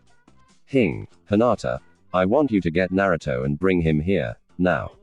He needs to know about this. Hinata knew from the tone in Tsunade's voice that things had just become deadly serious. Jumping out the open side window of the office, she moved towards the training grounds as only a shinobi could. Within 10 minutes, both Hinata and Naruto returned to the office, Hinata not even needing to give Rock Lee an excuse for grabbing Naruto, as Lee was preoccupied with doing 5,000 sit-ups alongside Might Guy at the time of her arrival. Naruto himself was obviously winded, having gone from intensive training alongside Rock Lee, which is heavy exercise to say the least, to a full-blown sprint across town. Hinata caught me up to speed. Naruto panted, "Where's the note?" Upon examining the note, Naruto noticed something that Hinata and Tsunade had missed, something only a regular of the downtown snack shops would notice. A small smudge of dango sauce on the corner of the paper. Anko, it had to be. "I think I know who wrote this," Naruto said quietly. "Someone inside Konoha." "Yeah? Well, who is it? I'll have Anbu dispatched immediately." Naruto's eyes bugged out at the suggestion. No, he couldn't let his team sensei be arrested or killed. Yeah, she was scary, but she wasn't evil. There had to be a reason why she was doing this. No, I mean I think I should go alone and deal with this. Absolutely not. This needs to be handled quietly and efficiently. Naruto sighed exasperated. "Tsunade, for once please listen to me. I promise I can resolve this without anyone getting hurt, and I swear no one else will find out about us." Tsunade's eyebrows furrowed. "Baka, I'm finally getting the council to warm up to the idea of you being Hokage, and you want to risk your life just in order to let someone who could ruin us all live." Tsunade's hand unconsciously went to her stomach. "No way, I'm not putting everything at risk just so you can play hero. It's not just your future at stake." During this argument, Hinata shrunk away, her shyness making a return. Her voice was muted, and as much as she tried, couldn't say anything. As much as she wanted Naruto to herself, the sight of Naruto and Tsunade arguing just seemed wrong. After a minute of stuttering, Hinata finally managed to squeak out, "If Naruto really thinks so, I think we should trust his decision." Tsunade turned and looked at Hinata critically, then after a moment, sighed bitterly and slumped. Hinata was right. She had to begin to trust his decisions. He was no longer the bullheaded 12-year-old she had met 2.5 years ago. If he was ever to prove himself mature and capable of become a leader, now was the time. Tsunade turned to Naruto and said simply, "Who is it?" The fierce look in her brown eyes made it clear to Naruto that he was better of telling her. Naruto clenched his hands to stop from shaking. "I'll tell you if you promise to let me handle it. Quote, comma, dot, dot, very well, I promise. It's Mitarashi sensei. I see." Tsunade closed her eyes in contemplation, then began, "When this is over with, I need to talk to you about something very serious in private, Naruto." Tsunade got up and quietly slipped a kunai and a smoke bomb into Naruto's hip pouch. "But in the meantime, you have my permission as Hokage to do whatever you deem necessary to resolve this situation." At this point, tears were forming the corners of her eyes. "But above all, you will come back safe. That is an order." Wrapping an arm around her waist with one arm and giving a thumbs up with the other, Naruto said, "I promise." After Naruto left, Hinata placed a hand on the emotionally shaken Tsunade's shoulder and said, "When Naruto promises something, it means he's going to do it. trust him. Once out of the Hokage Tower, Naruto began to make his way towards Anko's apartment, not by jumping from roof to roof, but by LMLY walking. While passing a trash can, he dropped the kunai in it. He wouldn't need it. Anko apparently knew about him, Tsunade and Hinata, and for some reason she wanted him and Hinata to not see Tsunade anymore. There was no way he was going to allow that to happen. He was not about to give up all the love and acceptance he had finally found. There just had to be a reason why Anko would do something so crazy. And he was going to find out what it was. Once again, I don't own Naruto or any of the characters within this story, and that this is a work of parody and fan fiction, not to be taken as canon. Although I do assert that Tsunade Naruto is the greatest pairing ever conceived in all of human history. Naruto had finally arrived at Anko's apartment. It was a sparse-looking one-bedroom apartment on the first floor in a neighborhood on the other side of town from Tsunade's place, closer to where Naruto originally lived. It was a little run down on the outside, like the inhabitant rarely bothered with outside appearances. Mitarashi-sensei, Naruto called out as he knocked softly on the door. You, come on in. The door's unlocked, Naruto heard from inside the house. Stepping cautiously inside, Naruto saw Anko sitting on her living room couch. She was slouched forward, her elbows resting on her knees, a half-full bottle of sake in her hand. But what really grabbed Naruto's attention were her eyes. Her eyes held a look so melancholy that Naruto felt a chill run through his very soul. Her eyes, at that moment, were just like his eyes from not so many years ago, before he had met Tsunade. Naruto slowly sat down next to Anko, his hands unconsciously fidgeting at the uncomfortable silence between them. Anko suddenly spoke. Well, what are you waiting for? I didn't think they would send you to do it, but I guess a budding Hokage has to learn how to dispose of traitors. Guess I get to teach you something after all. Talk about ironic. Dispose. Naruto's eyebrows furrowed. Everything suddenly clicked together. She was waiting for the Hokage to send someone to deal with her. Naruto shook his hands in front of him frantically. Nani? Are you crazy? No, I'm not here to kill you or anything like that. I just wanted to talk. Talk and what? Pray tell, could there possibly be to talk about? Anko nonchalantly took another swig from her bottle. Why else would you be here? I'm the one who wrote the note. I admit it. It's all I could think to do. Naruto responded confused. Not stopping to acknowledge Naruto's confusion, she continued. I waited for 3 months. 3 months. That's how long I knew and couldn't think of a damn thing to do about it. I just waited and last night I just got so fed up I left that note. And before you even asked, no, I didn't really think I would get away with it or that Tsunade would give in to my demands. Anko spat out. I mean, at first I did.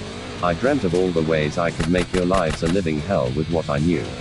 But as time dragged on and I never actually had the nerve to do anything, I just Anko sighed. Well, anyway, with that note, I hope to get some resolution one way or the other. Naruto was dumbfounded.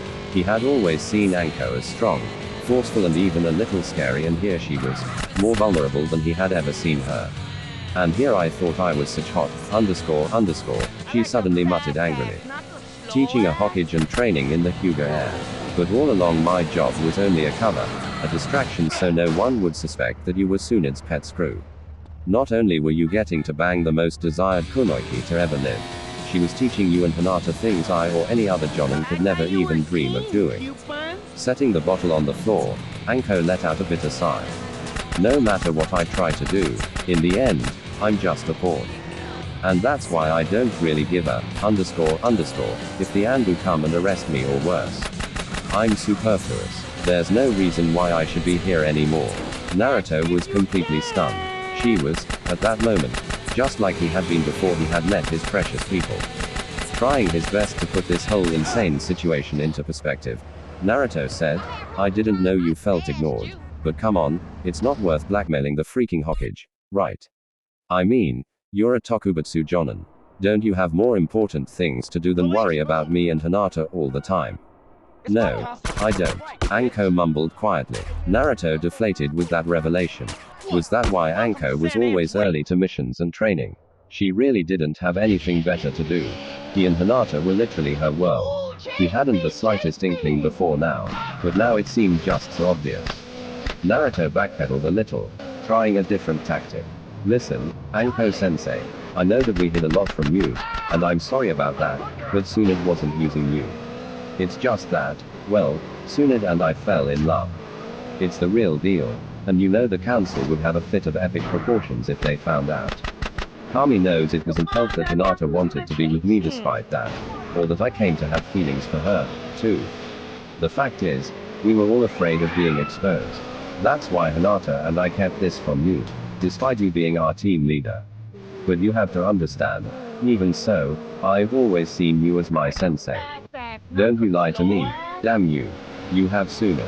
Naruto turned to face his teacher, whom I now was becoming visibly distraught.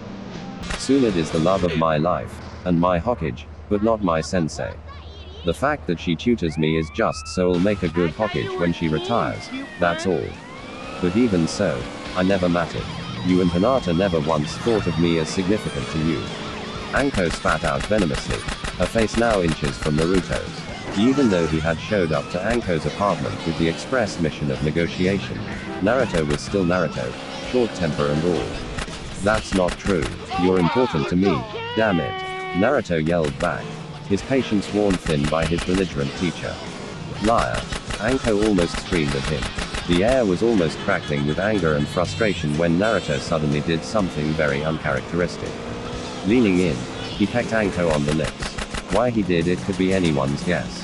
Maybe he wanted to show her that she did, in fact, matter to him, or maybe it was simply a way to defuse the powder keg situation he had found himself in, or maybe he was just so upset that it was the only he could think of making Anko shut up. But whatever random firing synapse was behind that impulse, both were equally stunned and surprised. You kissed me, was all that Anko said, almost a whisper. Immediately overwhelmed with guilt, Naruto quickly chalked out, sorry. But as Naruto tried to move away from Anko, her arms whipped out, wrapping around his neck, and she leaned in, delivering a far deeper kiss. And she then quickly gave him a shove, causing the already off-balance Naruto to fall back on the couch where he had been sitting a moment before. Before Naruto's brain could even compute what just happened, he found himself pinned, the purple-haired Jonin straddling his waist. In her eyes was no longer a look of melancholia, but rather of carnal hunger. What are you doing, Anko-sensei? You kissed me. No one's ever done that before, she said, her voice soft, yet holding an intense undercurrent. Her trench coat slipped from her shoulders and falling to the floor, leaving her only wearing a short mini skirt and a mesh bodysuit that left very little to the imagination. I'll tell you what, foxy boy. I promise to stay quiet about you, Hinata and Tsunade, but in return, you're mine as well. Her sentence trailed off with a predatory smile. Naruto was visibly embarrassed. Listen, Anko, I can't do that. Naruto pleaded. What, am I not attractive to you? Anko asked with a mock innocent voice, her rubbing against Naruto's chest, only a thin layer of mesh covering them. Naruto almost whimpered. This was not how this meeting was supposed to turn out. No, you're very attractive, Anko-sensei, but I told you, Tsunade and I are a couple.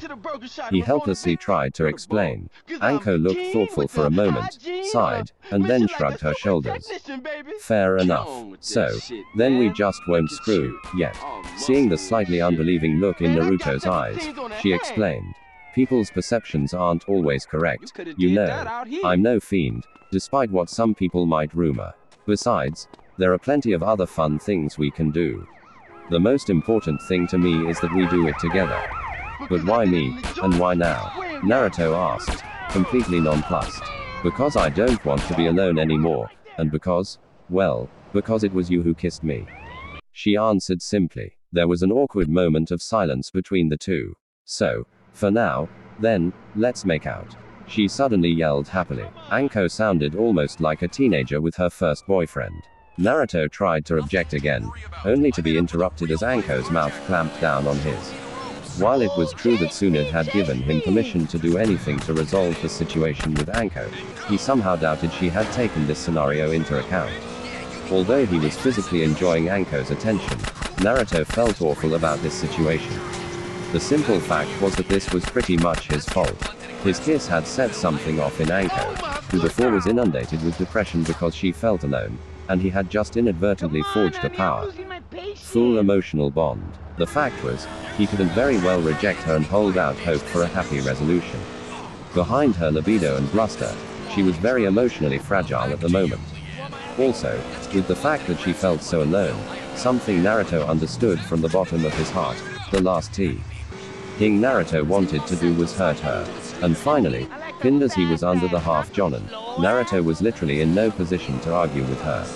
As Anko sat up and slowly began removing her clothes, or what passed for clothes, anyway, and Naruto silently asked himself, "Oh man, what have I gotten ye self into now?" He was exactly one discarded mesh bodysuit away from finding out. 1 hour of heavy petting later, Naruto laid back, staring up at the ceiling. Anko, wearing only her mini skirt at this point, spooned up against his side, and almost unnaturally contented look on her face. "Not bad, kid. I didn't know it was possible to have so much fun without going all the way. If I had known that you were this skilled, I would have shown you some special training a while ago. I'm glad you're happy, Anko-chan. I, on the other hand, have no idea what I'm going to say to Tsunade." Naruto mumbled, still depressed at the idea of having cheated on his fiancée. "Oh, come on, a crutch. Not this again. Look, just tell her the truth. I was lonely and you helped me out. It will help smooth things over for next time we do this." "Yeah, I guess. Wait, what?" Naruto's voice went from tired and dismissive to panic in half a second flat. "Oh, this is just the beginning, stud. You're the crazy one if you think I'm about to pass up something this good," Anko said happily while giving the back of Naruto's neck a little nibble. She pouted a little as Naruto's concerned expression didn't lift.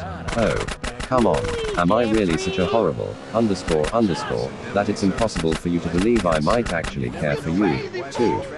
Naruto sighed. "Of course not. It's just that things were crazy before. Keeping both Hinata-chan and Tsunade-chan happy and giving them the attention they deserved. And now this in addition, it's all kind of spiraling out of control." Anko nuzzled against personally speaking. That's when things are often their most fun, Anko said with a manic grin. "So, don't worry about it. Everything will be fine. Oh, and Naruto, sweetie. Yes, Anko, if you ever leave me, I'll probably kill us both." She cooed happily as she cuddled against the blonde. "Wonderful," Naruto thought sarcastically, one of his eyes giving a slight twitch. "My codependent psychotic teacher has the hots for me. Just great." It had been 4 hours since Naruto had left for Anko's apartment. Tsunade carried out her duties as usual, handing out that afternoon's missions, but it didn't take a psychic to figure out she was unusually tense. Hinata tried her best to be strong for Naruto's sake, helping Tsunade where she could, but a large part of her was terrified at the prospect of Anko and Naruto possibly fighting.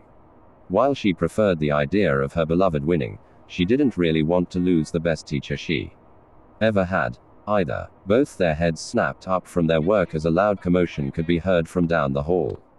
Hinata dashed out to see what it was, and seconds later came bounding back into the office, a wide grin on her face. "Naruto's back, and he's all right," Hinata almost sang out as a disheveled Naruto walked in with an equally disheveled Anko in tow. Tsunade did not miss how Anko seemed to be hovering close to Naruto. "Are we alone?" Naruto asked as he shut the door behind them. "Yes, I gave Kotetsu and Izumo the rest of the afternoon off to train Kiba and Shino," Tsunade answered. "It's safe to talk. Mission accomplished," Naruto replied. Anko promised that she won't say a word. There was surprisingly little bravado in his voice, which was strange considering that one of his most defining traits was his brashness and his pride. "I knew you could do it, Naruto-kun," the pale-eyed Hyuga said, overjoyed. Tsunade raised an eyebrow, looking over the blonde appraisingly. "I'm impressed, Naruto. You managed to defuse a difficult and complex situation without violence. How did you manage it?" Naruto's eyes furrowed. "It's complicated." Walking up behind Naruto, Anko chimed in. "No, it isn't. Just tell them how I was depressed and you kissed me and that I then tried to jump your bones," she said matter-of-factly while draping her arms around Naruto's neck. "Thank you oh so much for that fine display of tact, Anko," Naruto muttered under his breath. "What?" Hinata said, utterly shocked. That's impossible. Anko laughed. Why is it whenever something unexpected happens to you Hyugas, it's this is impossible or this can't be? Really? Is your plan really so thick as to think that what you perceive to be the truth is always the absolute truth? I'll have you know Naruto and I were having quite a bit of fun earlier this afternoon. Tsunade was stone-faced. What are you talking about, Mitarashi? Her tone was such that even Naruto took half a step back. It's no big deal, really. Naruto convinced me I shouldn't try to sabotage your relationship, so in return I decided to get a taste for myself. I have to say, Hokage-sama, you have excellent taste in men. Naruto flinched visibly, expecting some sort of hurled object or horrible beating to be the cost of his indiscretion. But instead, Tsunade sat down calmly and sighed deeply. Naruto noticed for the first time just how tired she looked. Of course, that's how it always seems to go, isn't it? Always the most backwards, roundabout and complicated outcome as possible, she said to herself sardonically. Rubbing her temples, Tsunade continued to speak, her voice sounding strained. Naruto, if it's alright with you, I would like to continue this discussion back at the apartment, just the two of us. As I said earlier, I have things I need to talk to you about. But Tsunade-chan, I can explain. Naruto, apartment, now. Naruto gulped visibly as the Hokage put on her green jacket and began gathering her things for the day. The look that passed between Naruto and Hinata made it obvious to the Hyuga that Naruto would need the night alone with his fiancée tonight. Don't worry, Naruto-kun. I can finish up here. You should probably get going. Kissing him lightly on the cheek, Hinata said, I'll see you tomorrow, Naruto-kun. Yeah, later, stud. Anko said, giving him a kiss of the lips then ruffling his hair, an action which earned glares from both of the other women in the room. As Naruto and Tsunade left the building, Naruto noticed how Tsunade seemed to be acting very strangely. By all rights, he should be unconscious by now from the beating he should have caught from the normally confrontational Hokage. However, her subdued, almost tired demeanor in the face of today's events had Naruto both nervous and concerned. When they returned home, Tsunade sat down at the edge of their bed. Naruto shifted from side to side, nervous about what Tsunade had to say. You really are incorrigible, aren't you? Tsunade started. Do you thrive on making my life harder than it needs to be? Naruto sat down next to his betrothed, Tsunade. If you had been there, you would understand. Anko may act all manic, but the fact is she was very depressed when I encountered her. She was so very lonely, just like I was once. Tsunade could hear the sadness in Naruto's voice as he continued. You saved me from that hellish loneliness, Tsunade-chan, but there was no one to help her. I just couldn't abandon my sensei. If I can help ease her loneliness, even a little, then I need to. Tsunade pouted, an unusual look on a face so normally empowered. You were always like this, from the day I met you. You would always try to help people whenever someone needed you, regardless of the consequences. It's one of your greatest virtues, but it's not always fair to me. Tsunade then said, but if you would stand by Anko through this whole debacle, you would stand by me just the same, right? Naruto smiled softly. I would stand with you through anything. I promise as both a ninja and a man. I want to marry you, Tsunade-chan, and never be apart from you. Then there's something important I need to tell you. What is it? Naruto's voice sounded extremely apprehensive. Sighing deeply, Tsunade simply said, I'm pregnant, Naruto. I just found out this morning. You're going to be a father in about 8 months. Nani? Naruto's voice came out almost a squeak. If there existed a scale with which to measure a person's surprise, Naruto's level would have had to be written in scientific notation. Of the literal hundreds of times we've slept together, we have never once attempted to have you pull out, nor have we used any form of protection. I suppose it's impossible to imagine this not eventually happening. Throw enough shuriken at a target and you'll eventually hit it. Tsunade explained. But I thought you were. So did I, but it appears we were both mistaken. Tomorrow I'm going to tell the council that I'm retiring in just 3 months. 2 whole years ahead of an already accelerated schedule. You'll only be 15, rather than 17. Even with Ebisu, Jiraiya, and I advising you, it will be difficult. You are going to have to work harder than you ever have before in order to pull this off. But I have faith in you. If anyone can do this, it's you, Uzumaki Naruto. Naruto was almost visibly shaking with emotion. Nervous, Tsunade asked Naruto, her voice full of understanding. She was expecting him to react negatively at first. After all, he was just a teenager still. But then Naruto looked at her, his eyes filled with fierce determination. Just the opposite. I'm so happy I can barely hold it in. Don't you worry, Tsunade-chan. I'm going to be the greatest Hokage this world has ever seen. I'll help this village become the best ever. One worthy of our child. With this, he kissed her deeply, and then held her in his arms. Although Naruto didn't see it, as his head rested on her shoulder, tears of joy silently ran down the slug Sanon's face. Later that night, while laying in bed, Naruto let all that happened sink in. He was going to be a father by the woman he loved. To have the strongest woman in the world, and a goddess by any sane man's estimation, chose to be with him, not just as man and wife, but father and mother. It was almost overwhelming. The idea that Tsunade was pregnant with his child was truly mind-blowing, and truth be told, also kind of so, Tsunade-chan, Naruto slowly began. Tsunade cut him off. Not tonight, Naruto. I'm tired. I have a headache, and the only reason you're not sleeping on the couch for causing that mess with Anko is the fact that I have a sneaking suspicion she might try to abduct you for another make-out session where you and I are asleep in different rooms. Good night. Of course. Good night. The next day, the situation was explained in detail to all involved. In return for not exposing him, Anko had joined the group, making their party now one of 4. Although Tsunade had made it abundantly clear that Anko was still alive only due to Naruto's pleading on her behalf.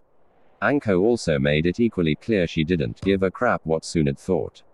A very uneasy truce began between a lonely woman who had finally found a sympathetic soul, a young girl who refuses to let her love be ignored, and a mature bride-to-be who needed many apologies, gifts, and back rubs before she was willing to let her poor whiskered fiancé out of the proverbial doghouse.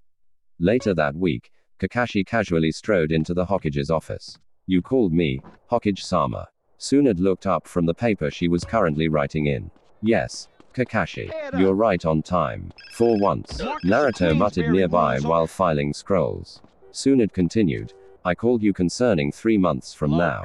As you know, this October I will be stepping down as Hokage after advocating for Naruto to take my place. I would like for you to show support for Naruto. Kakashi merely shrugged. I heard. 2 years earlier than originally planned.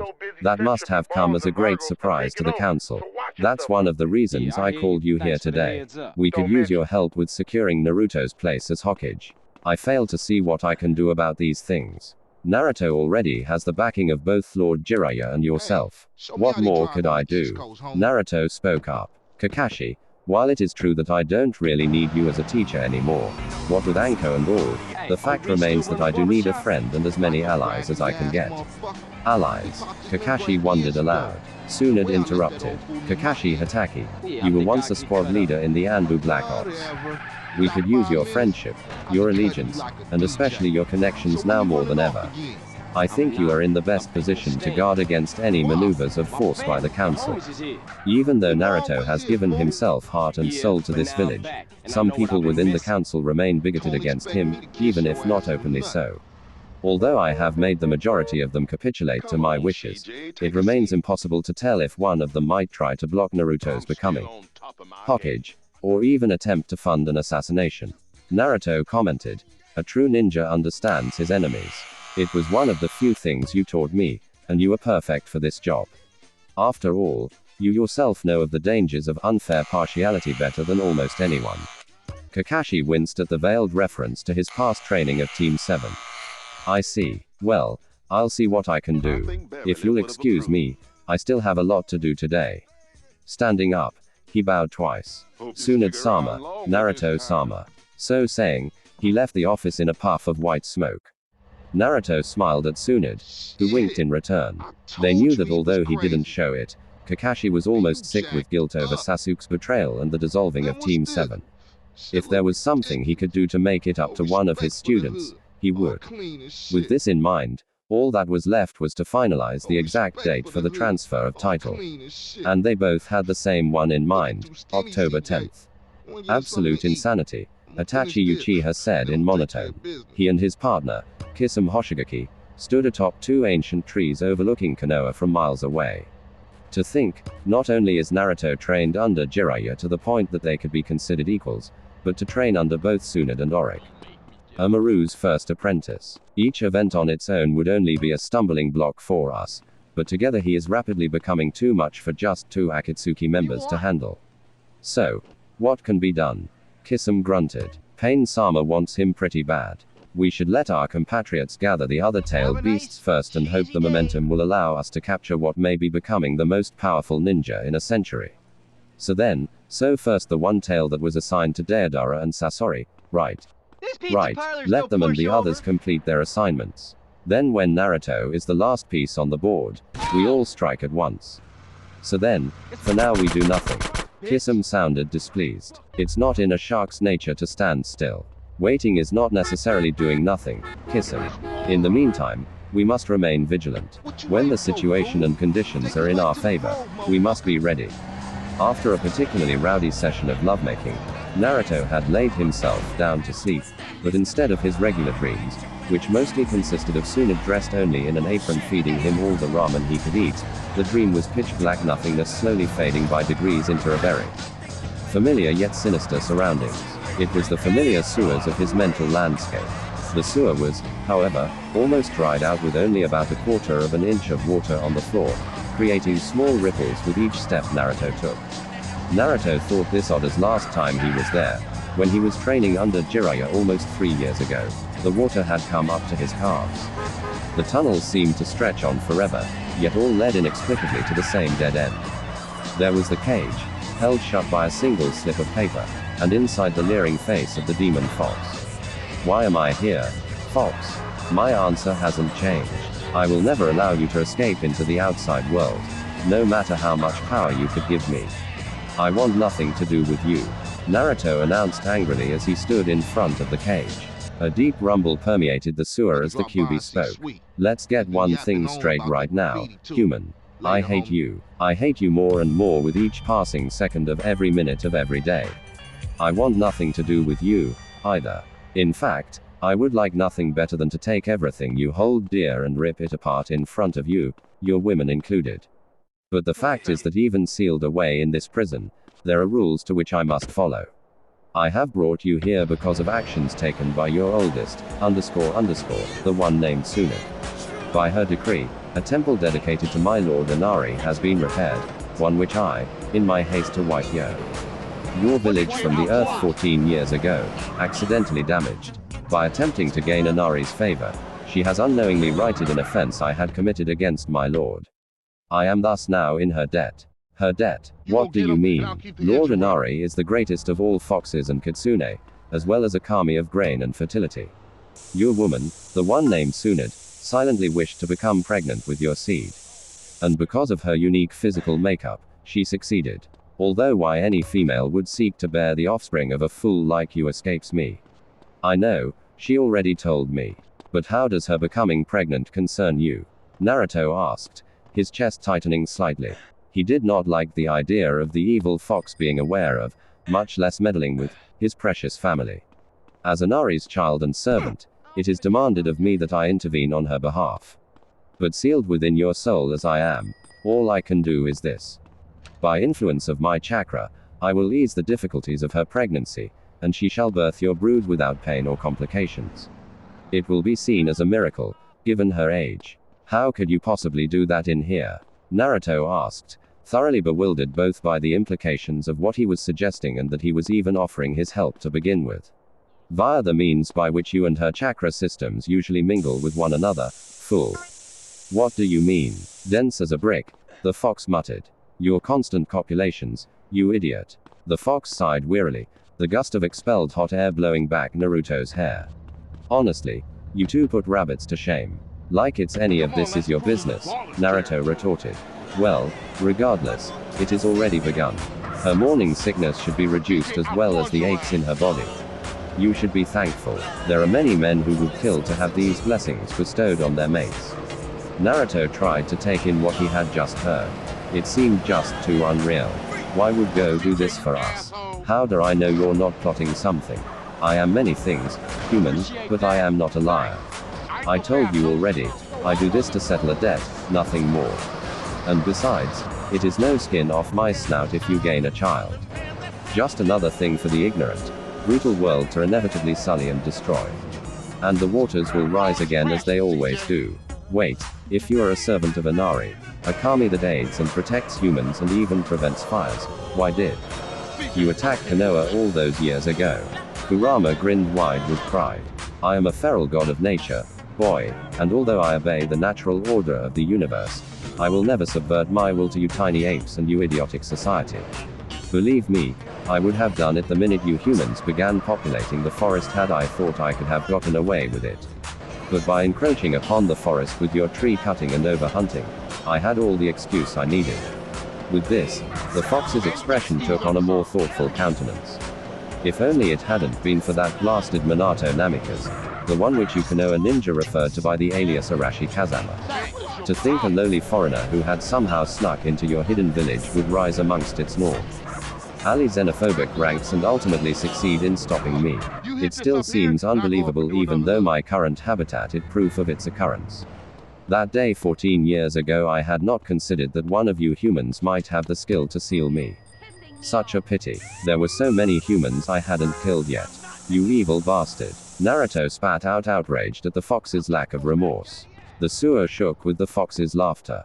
And know this boy, I give this boon because I must not because I wish to. Give me the slightest opening in my prison or let the waters rise enough to floor the seal and I will find a way to take it all away from you forever. The eyes of the fox looked on the mad light of hate dancing in them. With that the world spun again and as Naruto blacked out he awoke in his bed. Tsunade sleeping next to him on his left had her arms wrapped around him protectively.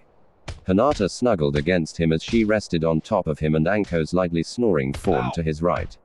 Placing a hand on Tsunade's stomach 1,000 questions rushed through his head. Was the fox telling the truth? Would Tsunade indeed be able to deliver without complications? Could he be a good father? Was he still too young?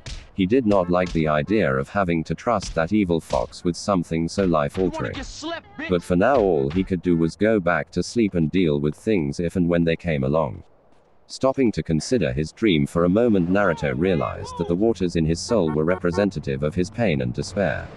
That is why the hallways were almost completely flooded when he had first been drawn in there as a child long before he had met his first positive influence Iruka before. He had even known what the Kyuubi was believing it just another nightmare to mirror the nightmare of his waking life. Although now the water was almost gone, Naruto had to ask himself just how many times had those waters risen almost high enough to damage the seal in his youth, he wondered, and and how many times had his own pain almost destroyed him. Naruto's mouth formed a thin, grim smile. He whispered to himself, that's just fine. You make all the threats you want, you giant red, __, thanks to the love of these women. I will never allow the sadness of my soul to ever inundate me Agai. You shall never escape, fox bastard. I will see to it, because soon I will have a new generation to protect. So guys, what do you think about this Naruto story? Tell me your opinion in the comments. And if you want more Naruto what if stories, make sure to subscribe to Universe of Naruto. Thanks for watching.